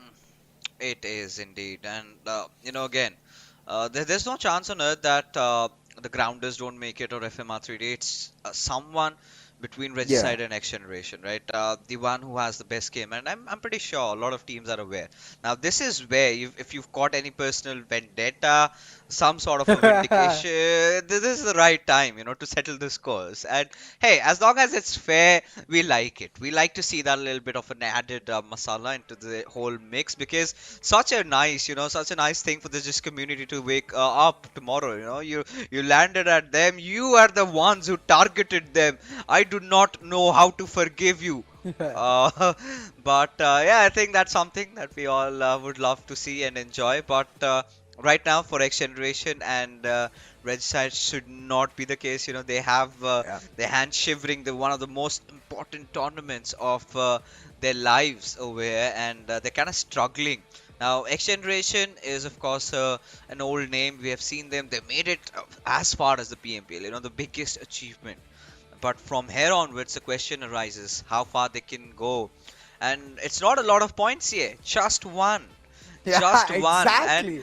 And might as well, settle it the gentleman's way, right? Decide a mutual drop, just drop over there, go for V4. Yeah, Puchinki. It's completely open.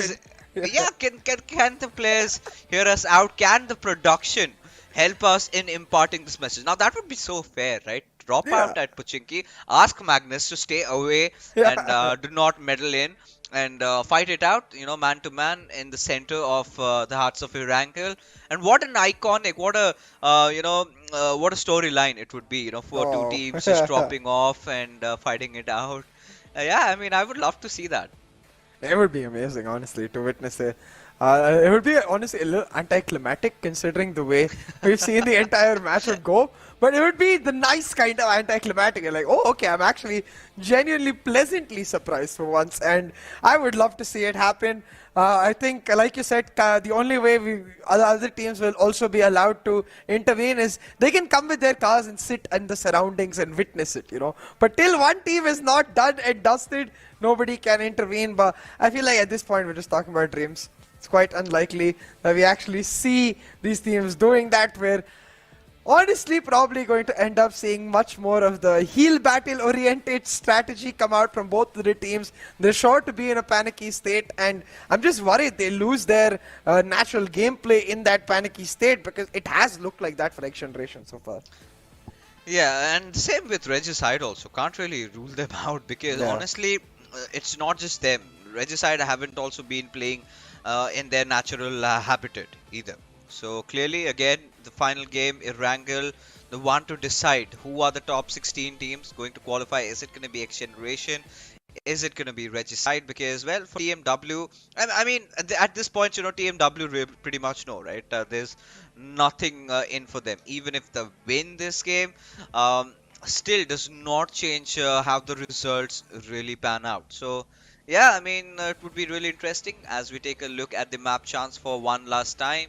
SALTxi8, one of the most dominating teams, still on tippity top over here, along with TUF. Now, teams like SALTxi8, teams like TUF, they have to keep on doing what they did today, even tomorrow, right? It's just not, for the super weekends. You've got to shine when it matters the most, because that is when we will get our few teams, a few chosen ones who go on and play at the biggest stage of them all. I mean, of course, announcements are due. You will get to know what is going to happen, what's next, because tomorrow is the day we kind of say it all. But yeah, I think now's the time we have to pretty much step in. But before that, a little bit of a statistical comparison where you could clearly see that XGeneration have been the better teams by margins, but it is again Regicide who just have that little bit of a slight edge in terms of that point. Just one, that's it. Yeah, slight edge, most definitely, but look at that. In terms of the eliminations and knocks, you can see XGeneration, they're a much more aggressive team, while Regicide, one whole minute almost in terms of average survival. When you add that up across many maps, you get a lot more placement points, and that has been the story today till Sanhok, where Sanhok XGenerations completely abandoned their aggressive nature. They went ultra defensive, and it did end up being the case where it did hurt them even to a certain extent. I feel like maybe even imagine if they're even a little aggressive, took some fights, all they needed was 1 or 2 eliminations, and it would either be even, putting them in a better spot, or they would even be ahead. Because for Regicide, that strategy, yes, it's working out. They're staying alive till the last moment, but at what cost? Because they don't actually get the top 3, top 5 finish of that sort, and they don't get any eliminations on the way either. Yeah, that is what is the biggest issue right now for Regicide, right? Now, with the kind of players that they have, you've got Voltrox, you've got Insane, Vaz, Nocto, all these lads out here. You sort of are supposed to expect to kind of outperform, right? You've got that oomph, you've got that, finish potential to get all these eliminations. But yeah, for one last time for the Super Weekend, at least we had the players right in front of us, as the Big Bird is going to be in the skies. And all you chat out there, please let us know, who do you think is gonna make the cut? Is it gonna be Regicide, or is it gonna be XGeneration? Let us know, as this flight path trajectory, I think, does clearly favor XGeneration, as they kind of head off towards Georgia Pole, so not a lot of traveling to be done. And even it gets clearly messed up for Regicide, because they kind of tend to go towards farm and Milta, and now they've got to find vehicles. Oh, are they? Yeah, so that's one of the biggest concerns. But I don't see XGeneration going towards the Northwestern Georgia Yeah. pass here. It's almost like a flippity flip as Regicide looks like they might go towards Pachinki. No, scratch that. It's Gotka instead for Regicide contesting Magnus. Okay, hold on. Regicide, what is this? I have no clue. I have no They're gonna freaking catch clue. Magnus out. If they've been paying attention Oh. and they know that Cairo is going Pachinki solo every single time, they can catch Magnus out and just wipe them early, and look at the circle too. The center part of the circle for themselves. This is either GGWP for Regicide or GGWP for Regicide. If you get what I mean. Yeah, I completely do, but insane! Oh, he's managed to pull it off with an M16. And this is one of the weapons that a lot disregard in close to mid-range. But I love this. If you know how to use it, all you need is just 2 bursts. And that is it. As Insane, he's gonna make a run for his life, because this time Adil comes equipped with a whole AKM and a level 3 helmet on top of that. But now finally some little cover fire coming in from his teammates, as he's still, fighting the battle of his life. As Insane, he needs to patch himself up, get himself to optimal HP. But the same cannot be said for Adil, as he clearly does not have any meds. And this could be the moment that Regicide were looking for. They need to capitalize, as Nocto is going to for sure chime in. But no, Adil finds Nocto right out of the open. He's going to get this finish secured for himself. Oh my god. Or maybe not. Oh, still no! Adil, he's gonna finish off Nocto, leaving Insane stranded right here. Vaz is not even close. Insane, he's got to just pull this off. Aye. Regicide, I do not know what the callouts are going to be. How are they Vaz going is to rescue Insane? Looks like they will. Vaz is coming in. They want to finish off Magnus now. Look, Regicide, they've already got 1 elimination points. If they can get Adil and potentially even Respect here, because Respect is trying to come through, this could be huge for Regicide, but they can't waste any more time. They've got to push in on Adil right here, right now. And man, we've wanted to see drop contestations for so long across these 3 weeks. I can't believe we're finally getting it in the last high stakes match of this Super Weekend. Yeah, and for one good news for Regicide is this still, they've managed to secure 1 finish point, and they've decided to part ways. They do not want a piece of any action, as Voltrox will provide that quintessential cover fire, ensuring that at least they live to fight yet another day for now.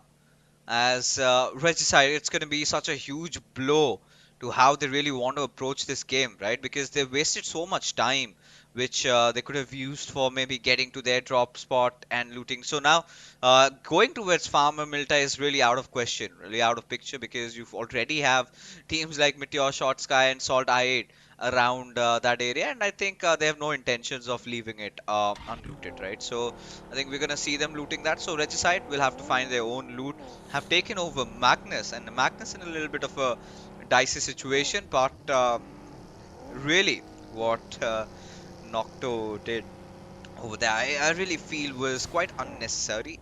Of course, he had noble intentions. He wanted to save his teammates here, but not like that, right? Just coming out right in the open without no care in the world. As Zardari, the car flips, but has Blade flipped out of his mind yet? That's the question, because SALTxi8, all they need is just that one trigger and they go boom. But I believe Zardari spotting out Blade, and Blade suddenly making a run for his life because he's getting surrounded over here. Oh my god, the action just won't stop. We had 1 drop contest. Domino into so much more, as you've got Freestyle, Salt and MetershotxSKY in this spot. Freestyle moving in on SALTxi8. They finish off Blade, but they made a ton of noise. This is sure to attract MetershotxSKY. But the question is, are they really gonna meddle in SALTxi8's and FS's noses? Because that's the last thing you would want to do. 2 of the very aggressive teams, and MetershotxSKY, that's really not them, let's be honest, because MetershotxSKY is one of those teams that loves to capitalize on the weakness. if the situation would have been as such as two players individually of both the teams have been knocked out, and then is where I could have believed in the fact that yeah, maybe they're gonna go for it. But XGeneration, I think heading off to its 4v TFD's drop location, pertaining to the fact that they're not with us in this super weekend, so yeah, they're gonna be taking that route. But SALTxi8, they're gonna make their movement in also as Regicide trying to hunker down or focus on the center of the circle, but I'm starting to wonder if they've got enough loot on them. Definitely not looking too great.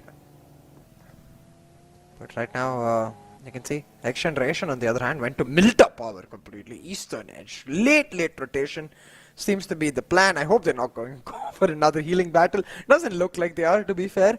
But we'll have to see whether that late rotation plan does work out, because it's going to put them in a lot of trouble moving in as compared to Regicide, who went for that drop contest, got one elimination, though did lose one player, were able to still get away now at the center part of the circle around Godka in a comfortable spot. It's not a spot that they will most likely find action anytime soon, unless I've just cast the curse though. It's going to be interesting though, right? We've got to see as to how they play it around. But for now, SALTxi8, well, we've got to see if they're up to anything this time, because they're kind of playing it a little bit slow, a little bit safe. But for Regicide, you could see, again split up from their crew. Wartrox a little bit away from his pack was an insane. Together though, XGeneration, it's gonna be interesting because now they have started looting it. Oh no, Emerge. Spraying it down, putting the damage onto Sirius. But it's IQ who turns it around, catches God Fury, and suddenly Star are the ones, despite engaging the fight, in trouble. IQ single-handedly holding them down. He's going to look to finish off God Fury. They're not landing the shots now. Quantum Rays, they're quite separated. Should be an opportunity for Star just to force down one player and try to get the win, but they don't go for the push just yet. But on the other hand, Regicide, they found respect all alone. They will be able to finish off the eliminations. That's now 3 points away from XGeneration. The pressure on XGeneration increasing that much more with every single point Regicide picks up. Oh, look at that. Look at that, Quantum Rage finally stepping it up again. One of those teams that we know is capable of doing a lot more, with IQ just landing those grenades at Emerge's direction, and will eventually find that knock, as now Quantum Rage will have their eye set on Osama as he tries to make an exit for his dear life, and he is also gonna get bombarded, gonna get knocked over, as now it's gonna be Sultana, the lonesome survivor for his team, and could really go greedy, could go really hungry. Sirius will try to take him down. Let's see what can happen over here. There you have it, Sirius. No issues whatsoever. An easy wipe for Quantum Rage. Yeah, simple enough for Quantum Rage right there, and they're gonna potentially turn their eyes on XGeneration, but XGeneration have an opportunity. I feel like they should take this fight against Quantum Rage right here, right now, because Quantum Rage is just finished taking a fight. They're still trying to recover from it, but instead, talking about fights, we see one breaking out between Freestyle and QWERTY, with QWERTY just having members dropping like flies. Wolverine's been knocked and finished. Khan is knocked right now, while Destroyer is trying to hold it down. Has a car swinging by at him, with Vasi using that distraction to perfection. Zardari will finish off Khan, while Destroyer gets knocked, leaving Gravity with all the responsibility in the world. Yeah, and for now, of course, Freestyle, with the kind of performance that they have today, it's going to be interesting to see as to what they're going to perform, and how, rather, because MetershotxSKY, well, let's see what they're really up to, making it inside the circle. And FMxR3D, well, right at the center, so many teams just ganging up, and the grounders just will be lobbing that grenade, and is that a smoke or a grenade? Why would they do that? Like that? Oh, it's very weird indeed. It has revealed the location of FMxR3D. Look at Shapatar, man. He's just full on W. looking for a way to try to shut down FMxR3D, but he's gonna get punished. That's okay. I get it. Last game they don't really care, but Shapatar? Question mark? Question mark? Yeah, a little bit of a situation there, and yeah, Kurama, he's got a push on towards him, and for now, we've got to see as to what is really going to happen over here as he gets knocked, but gets traded off as FMR3D somehow managed to keep themselves alive. Zigsaw, the last solo surviving player, gets knocked out and will get finished off. As now the grounders, oh, there you go. Grounders have been eliminated, Fixes, leaving us with just 15 teams left in the lobby. Grounders and Star exiting off, though they will be safe. We're talking about being safe. XGeneration right now.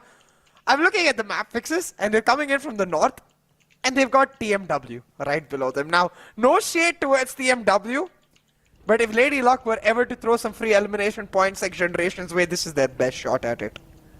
Oh, it certainly is.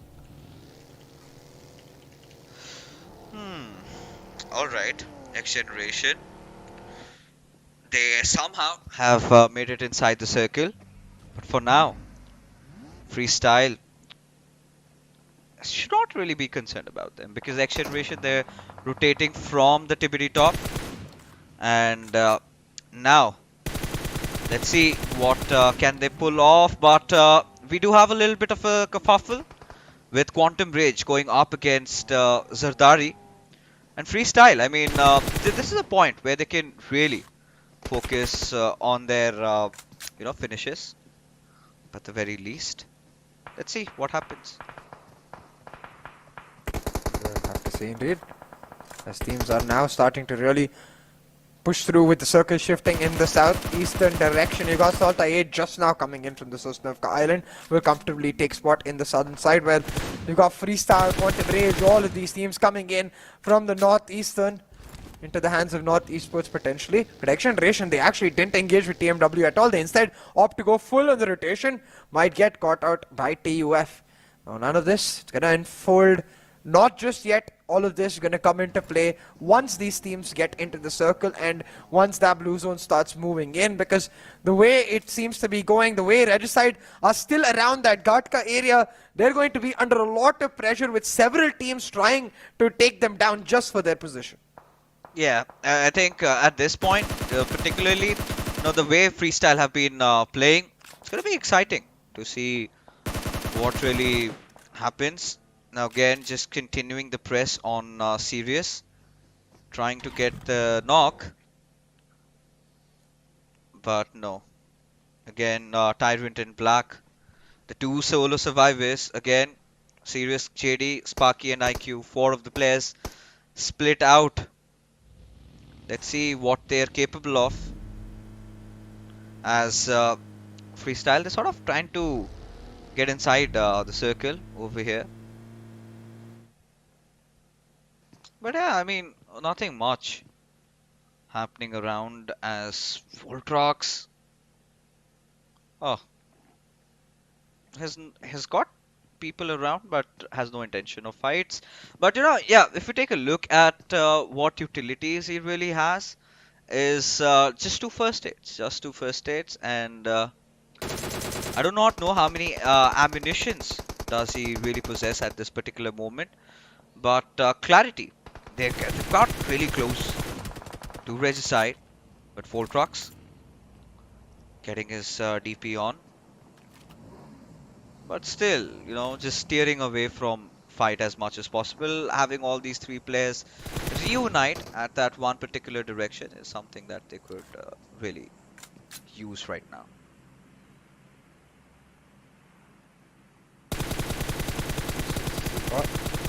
Spray coming in from Snow, trying to shut down 52x Rage. On the other hand, you've got on the western side XGeneration just barely sneaking in to the circle. It's been a long rotation for them. They've even lost 1 player in JD69, so not working out perfectly for them yet. But I'm sure they're all thinking about the grand finals. I'm sure they're all thinking about the redemption they could achieve if they made it there. And thinking about the fact that for 4 games today, they were in the 16th spot. In this final game, Regicide has displaced them from that 4th. Will XGeneration be able to pull it back? Last minute fixes seems unlikely, especially with the circle going away from them.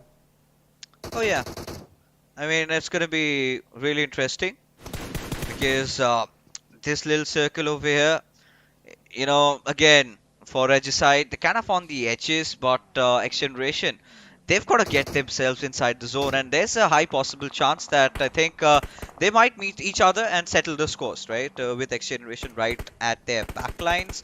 The moment they try to enter inside, that is where we could really see that fight that we're all waiting for. But oh, Crypto with that AWM. Oh. No, nothing. No damage. It's just an AWM. There you go. Yeah, Crypto just having a good time. He's trying out all the different weapons and all. I wasn't expecting Crypto with AWM, to be honest, but hey, why not? He's gonna pick them off like it's very easy. But talking about picking them off, TUF in a bit of a hot switch situation here as Edgar gets picked off. You can see Northeast was moving in for the kill, but Virus doesn't give a damn, and he's like, I want the 52x rage wipes. Then maybe I'll help my team. Oh yeah, I mean that's gonna be really interesting as to how he's gonna deal with situations at the very least. As well, I mean at this point we've got to see what really happens. Oh, there you go. Virus just getting finished off as Freestyle.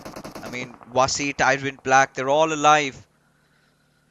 And for now, just playing around the edges, XGeneration get wiped out. Bashir goes falling down, and it is the end of the road for XGeneration. And Regicide now, they can breathe that huge sigh of relief, CA, as they are the final team to qualify into the finals.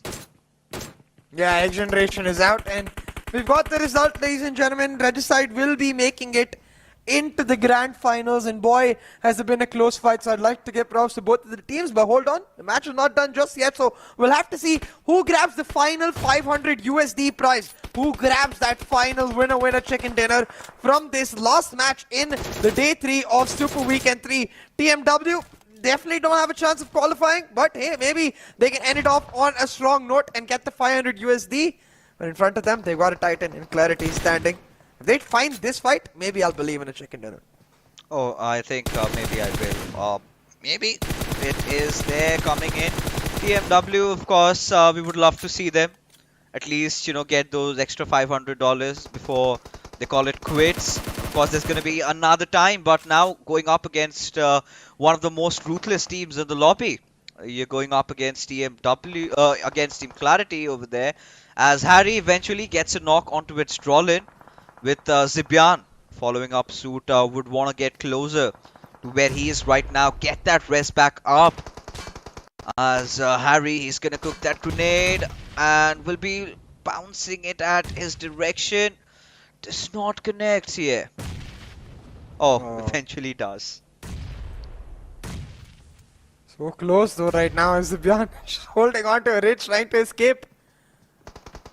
Should be able to do so, but the spray comes in. Actually, the backup is there from Teen Wolf, and with that spray, he finds Harry now. QWERTY in a numbers disadvantage, but they don't care. They know they smelled blood in the water. They know all of TMW stuck in a small location. They're going for the continuous utility barrage to deny the revive, but so far none of it has landed. TMW will be able to get their fallen comrade back to his feet and put back the pressure on QWERTY. Find both Teen Wolf and Zibian right here, leaving them with no option. I doubt 420 boy is going to come through, try to find a revive.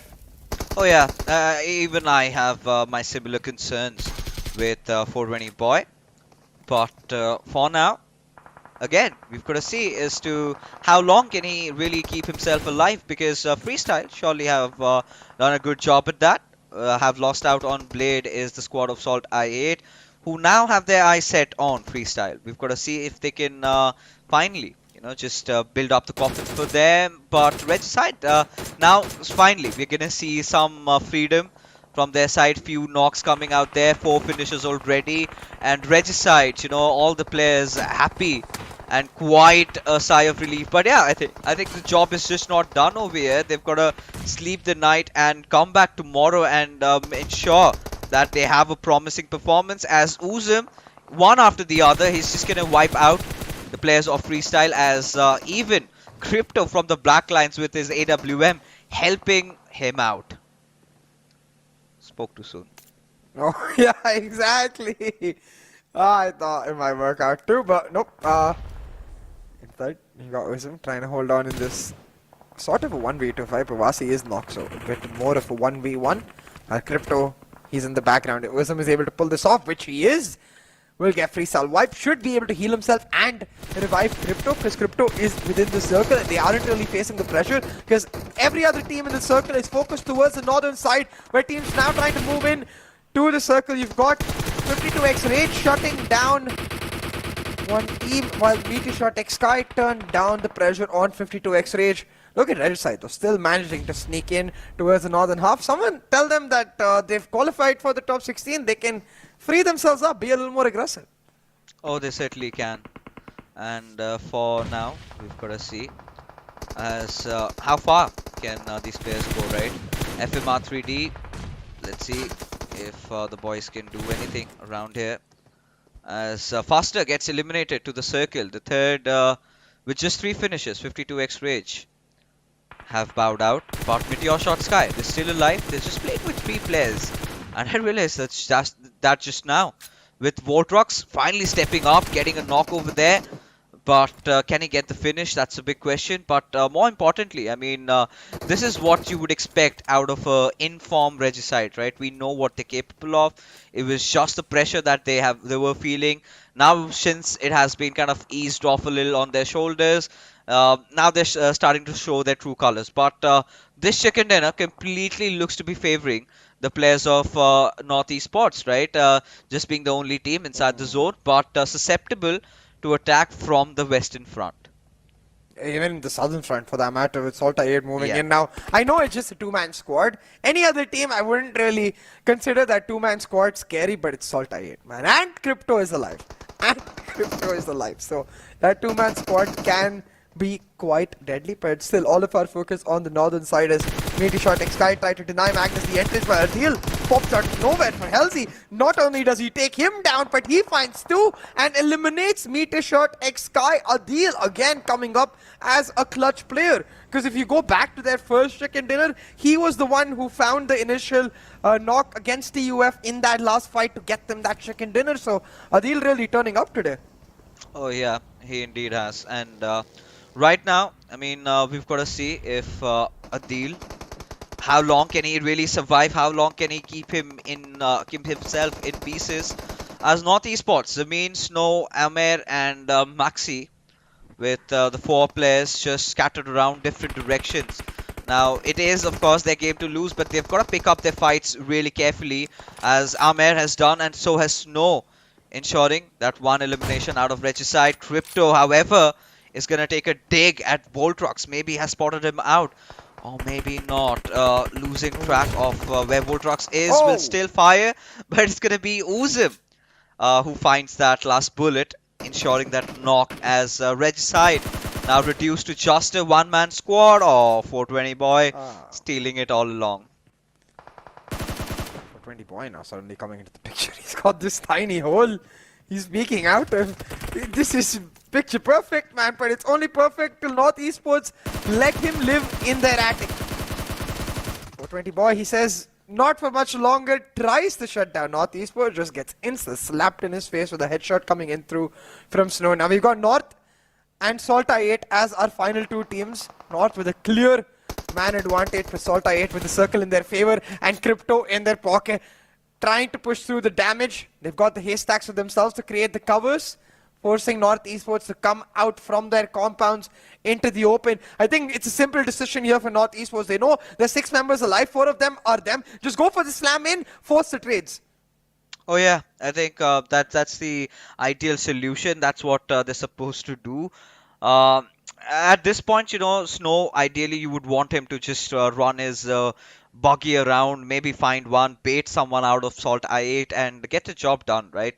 North Esports can smell the money, can smell that fried chicken that they're gonna enjoy after taking down Uzum and Crypto around here, as this is a really good, interesting spread. But what's really not working out for North Esports is that little circle shift, right?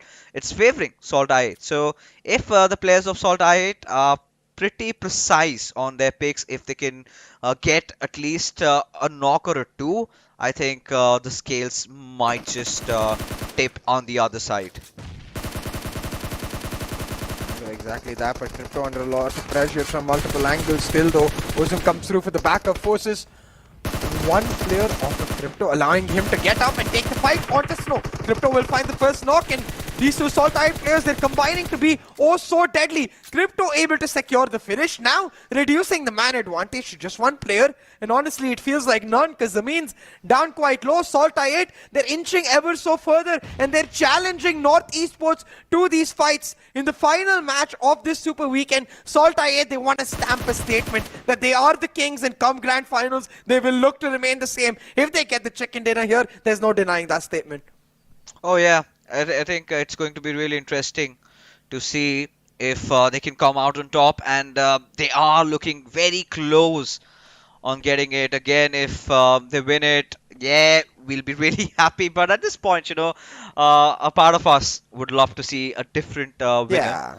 Because SALTxi8, hey, they've been dominating. They've had or even dominated majority of the lobby, but Maxi's grenade is just the opening that North Esports needed at this point. But Uzum did want to take down Zameen over there, but quite did not succeed, as North Esports have very well established, or rather taken the final chicken dinner of our Super Weekend, with 10 elimination points will propel themselves up to the 10th spot. And what a well-earned chicken dinner, to be honest, right? Especially how they rotated, but this matchup was all about CA finding out who would have qualified, which we eventually did a little too early for our interest, because XGeneration getting wiped out again to SALTxi8 over there. So Regicide, then we saw them, finally opening up out their wings, and North Esports holding to this compound.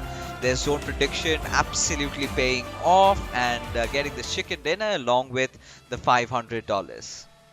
Yeah, brilliant done by North Esports in that regard. But like you said, it was all about top 16 for this weekend coming up, and Regicide, they started this day off not in it, but they've made their way back and will be going towards the finals. We'll see if we get to see the same level of scrappy performances for them, or we get to see them elevate themselves almost, because they've reached like bottom all throughout this fight back. They haven't looked at their very best, and at this point it has to just be upward as long as they have a positive mentality. Yeah, I think they would, of course, this would, give them a peaceful sleep for starters. But at the same time, I do not know if they can really sleep, because again, now with this chicken dinner, they're going to start dreaming big. But we're going to talk about that a little bit later after this short break. Go!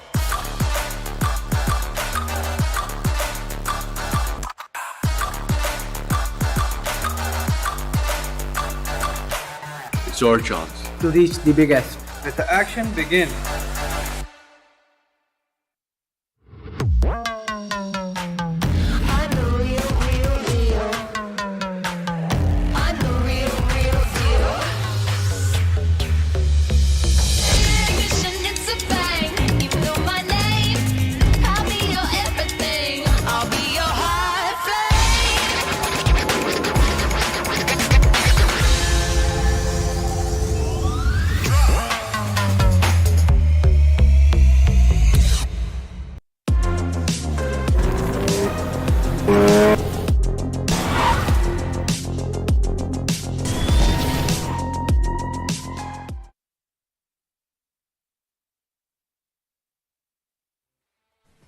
Alright, ladies and gentlemen, this was the final game of this Super Weekend. Of course, with that, we wrap up the entire saga, the long journey of these 3 really grueling weekends that we've had for you guys. But more action for you tomorrow. But before that, we have to talk about the MVP of this game. We do have 420 Boy from Clarity. I mean, it was quite an eventful run for Clarity in this particular game. Quite survived long enough, and did all he could possibly to keep his squad in contention over here.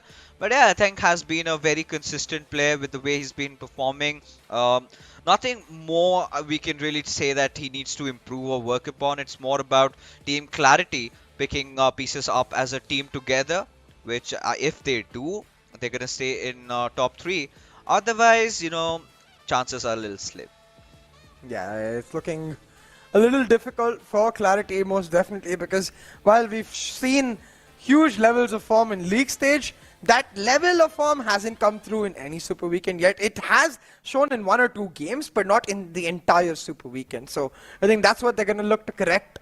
But hey, we know Clarity can be really freaking good, so I'm sure they'll look to bounce back strong. But they've got some strict competition, man. They've got TUF to worry about, they've got QWERTY to worry about. Potentially, underdog teams really fighting for the top are teams like MetershotxSKY, Quantum Rage. You've got 52x Rage now looking a little stronger. All of these teams trying to push back, and Clarity, they have to navigate their way through all of this to find themselves in a good spot going into this rest of the week. Yeah, of course. I mean, they would certainly love to do that. Clarity, they have the potential, they have the players with which they can really deliver. I mean, especially with Drolin coming into the fray. I'm loving how this lad has been playing, really. Yeah. And they kind of did rely on 420 Boy a little too much. I really feel if they can avoid doing that, the other players also sort of pick up the pace. You've got Zibian also displaying that really consistent performance. If he can also manage to do that, so that could be a whole different story for Clarity, right? I think they might find themselves in the picture. But Zameen, as he loves to say, the North remembers, quite resembles Jon Snow, as if he's their descendant. But doesn't he, right? I mean, they even just have imagine. a player called Snow on their team. Yes, and look at Zameen. Just remove the spectacles out of him, Yeah, and take him back to the golden era. And clearly you could see Jon Snow with us. But yes, of course, North Esports 25 points, very well earned winner chicken dinner, along with 10 eliminations. And moving onwards, we've got SALTxi8, Regicide, Team Clarity.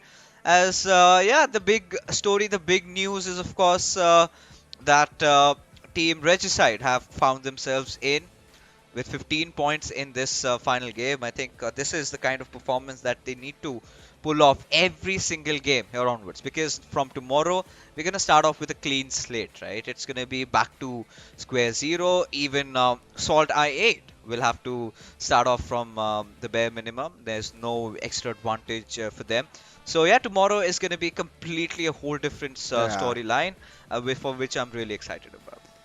Oh, it's going to be absolutely lovely fixes. We're going to get to see which teams have really prepped differently. We saw Regicide, go for that different jump. I'm really curious why still. I wonder if it was to avoid XGeneration, because we have seen XGeneration sometimes go for the quarry drop, not contest Regicide, but could easily turn that into contesting Regicide. Or if it was just like, hey, we think Magnus is weak early. Let's hit them, guys. And if it was that, it sets up a bit of a rivalry, because I'm sure Magnus will be wondering how dare they come to us, and maybe they go over to Milta next time and be like, surprise.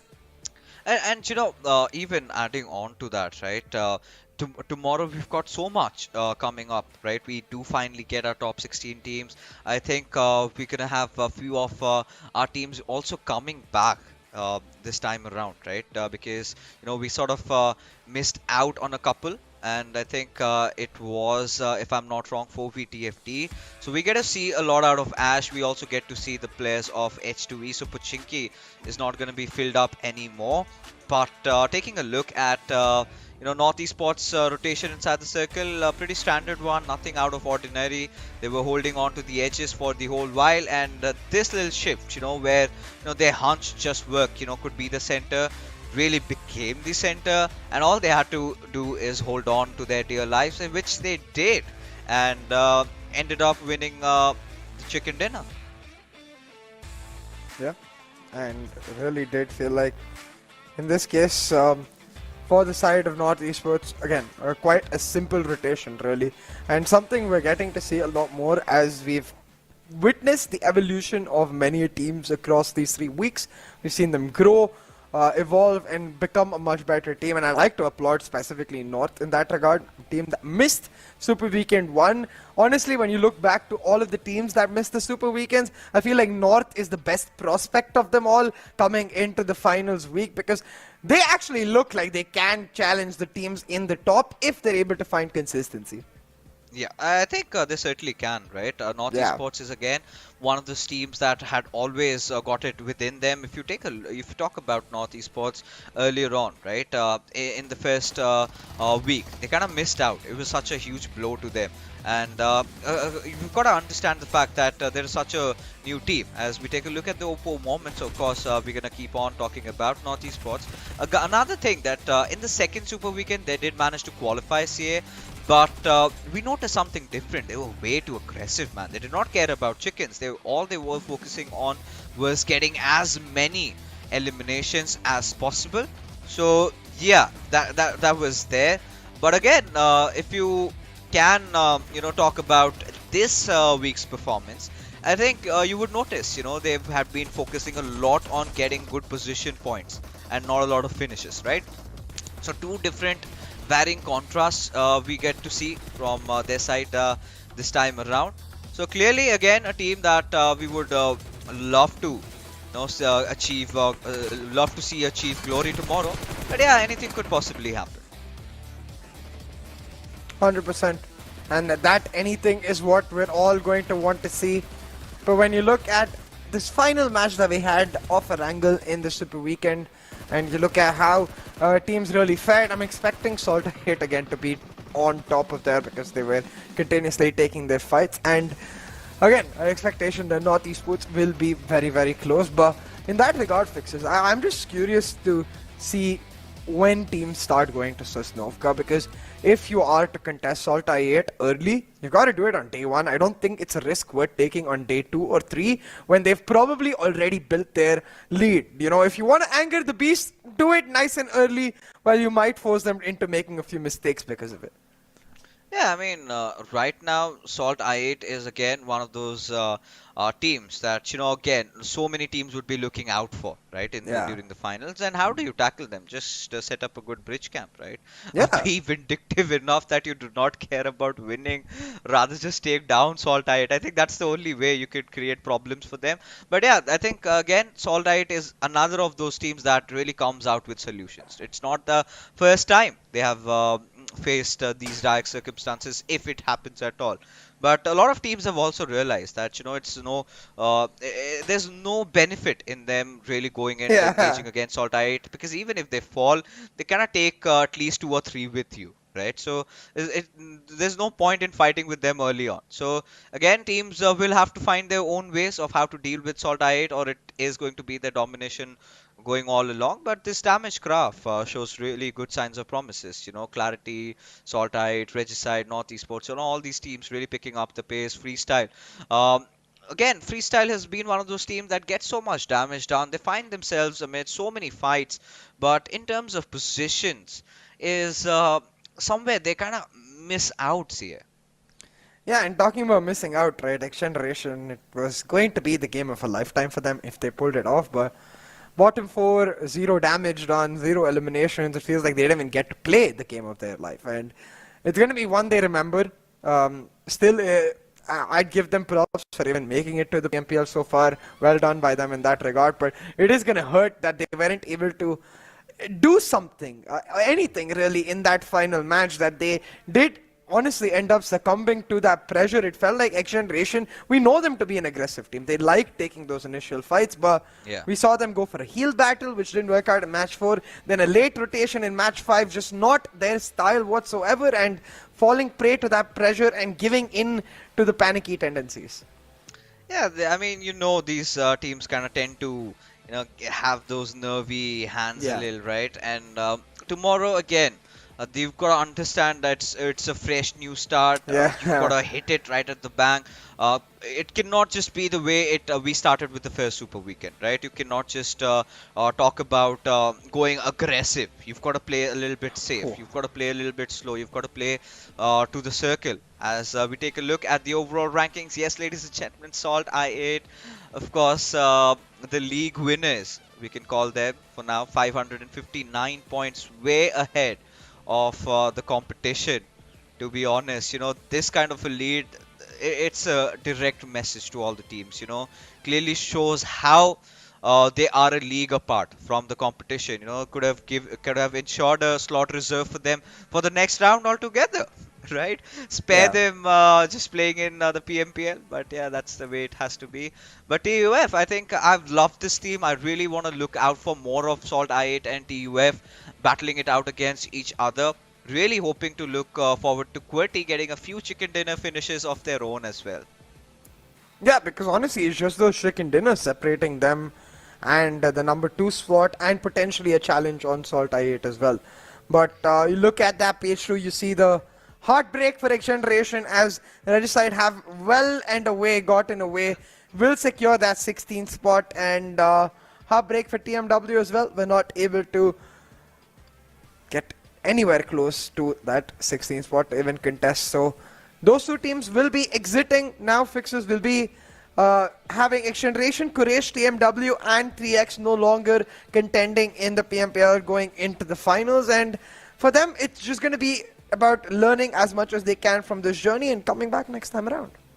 Oh yeah, and again, because from here onwards, like I said, it's not the end of the road, right? You've lost it, but you've learned so many things in this entire saga, right? It's such a journey that these players did embark upon, and yeah, of course, you could not make it till the very end. It hurts, but the lessons that you've learned is going to make sure you become a better person. Now, you've got to channel it in the right direction. Either you go into depression and like, yeah, I'm done with competitive.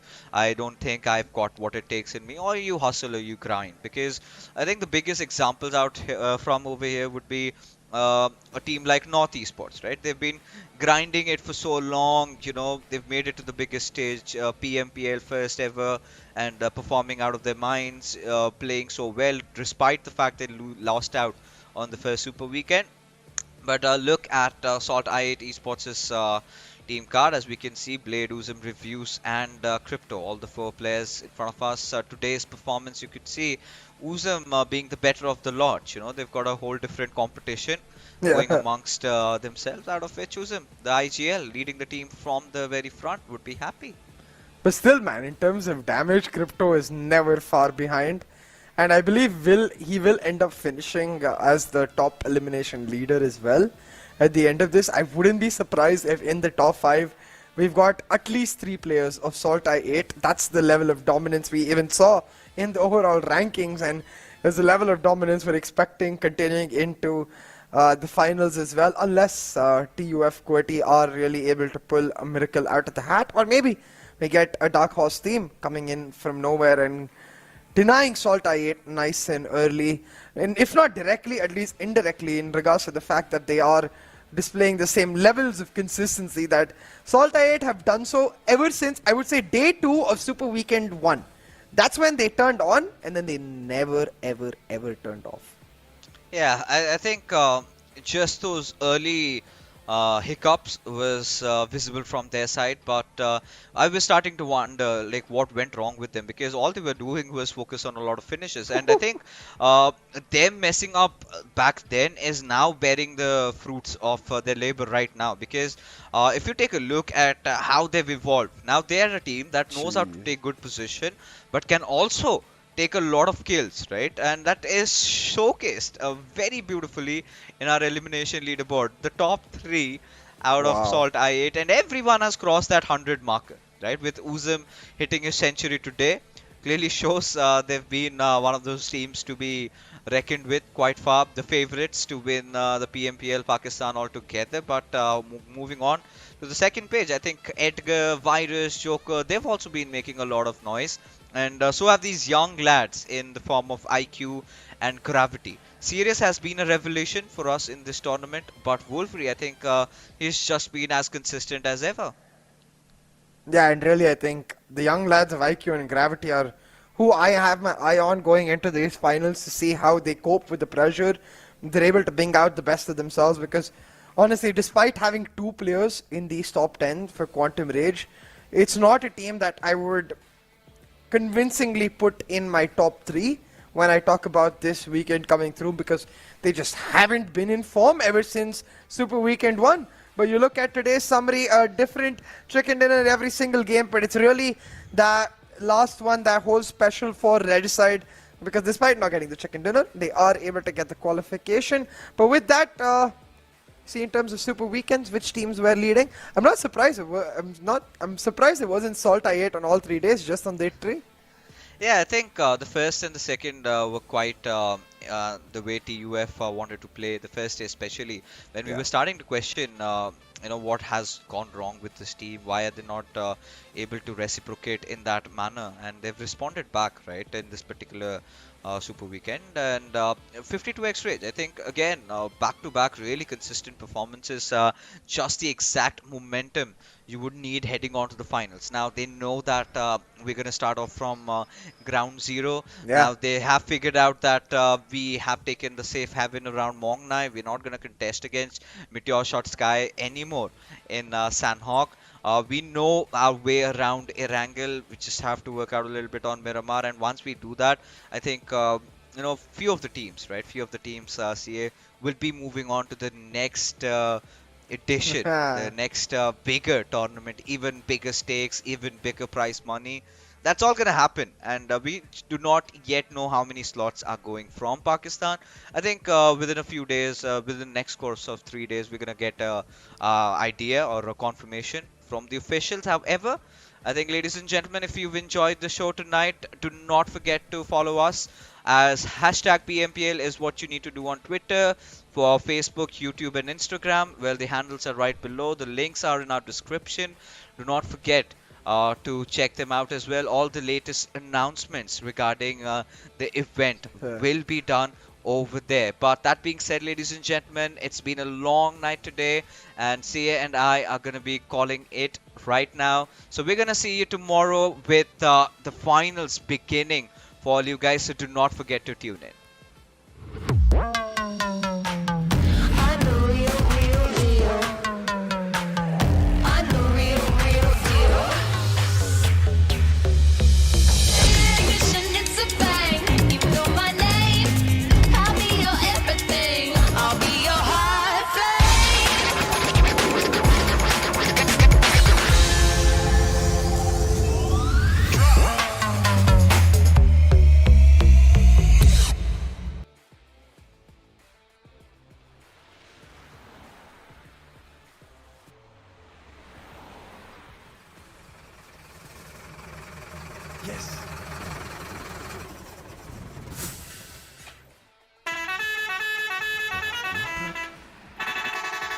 गोली अखियां न मारे कुड़ी ठा करके गोली अखियां न मारे कुड़ी ठा करके गोली अखियां न मारे कुड़ी ठा करके गोली अखियां न मारे ठा ठा करके सुनिया कि तेरी गेम बड़ी स्ट्रॉन्ग पंगा ले आनी तू मुंडे नाल रॉन्ग मेरे उत्ते तेरा चलना नहीं टैग टैग दिल रखा विच बुलेट प्रूफ जैकेट मुंडा देसी ना मैं बर्गर बॉय बंदा मार दे मैं पुछदा नहीं वाई टेलीस्कोप विच होया जेड़ा फोकस हेडशॉट निशाना एदा चौकस बैकी आया पैराशूट ते like I'm falling out of love जीवे तेरी सोचा तो above जीवे तेरा चलना नहीं गोली अखियां न मारे कुड़ी ठा करके गोली अखियां न मारे कुड़ी ठा करके गोली अखियां न मारे कुड़ी ठा करके गोली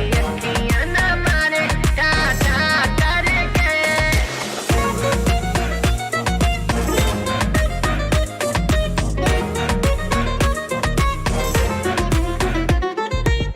Oh boy, don't cry. तेरी बातों से तू लगता है हाय कर ले तू चाहे जितनी भी ट्राई तेरे जैसे कई आए I'm a queen मेरा सीन करे बात मेरी M16 knock out करूँ दिल I'm so mean तू भी बचेगा नहीं कर ले यकीन तेरी गेम को मैं रूल करूँ ऐसी बातें ना फजूल करूँ बिना चिकन dinner कभी हार ना कबूल करूँ कभी हार ना कबूल करूँ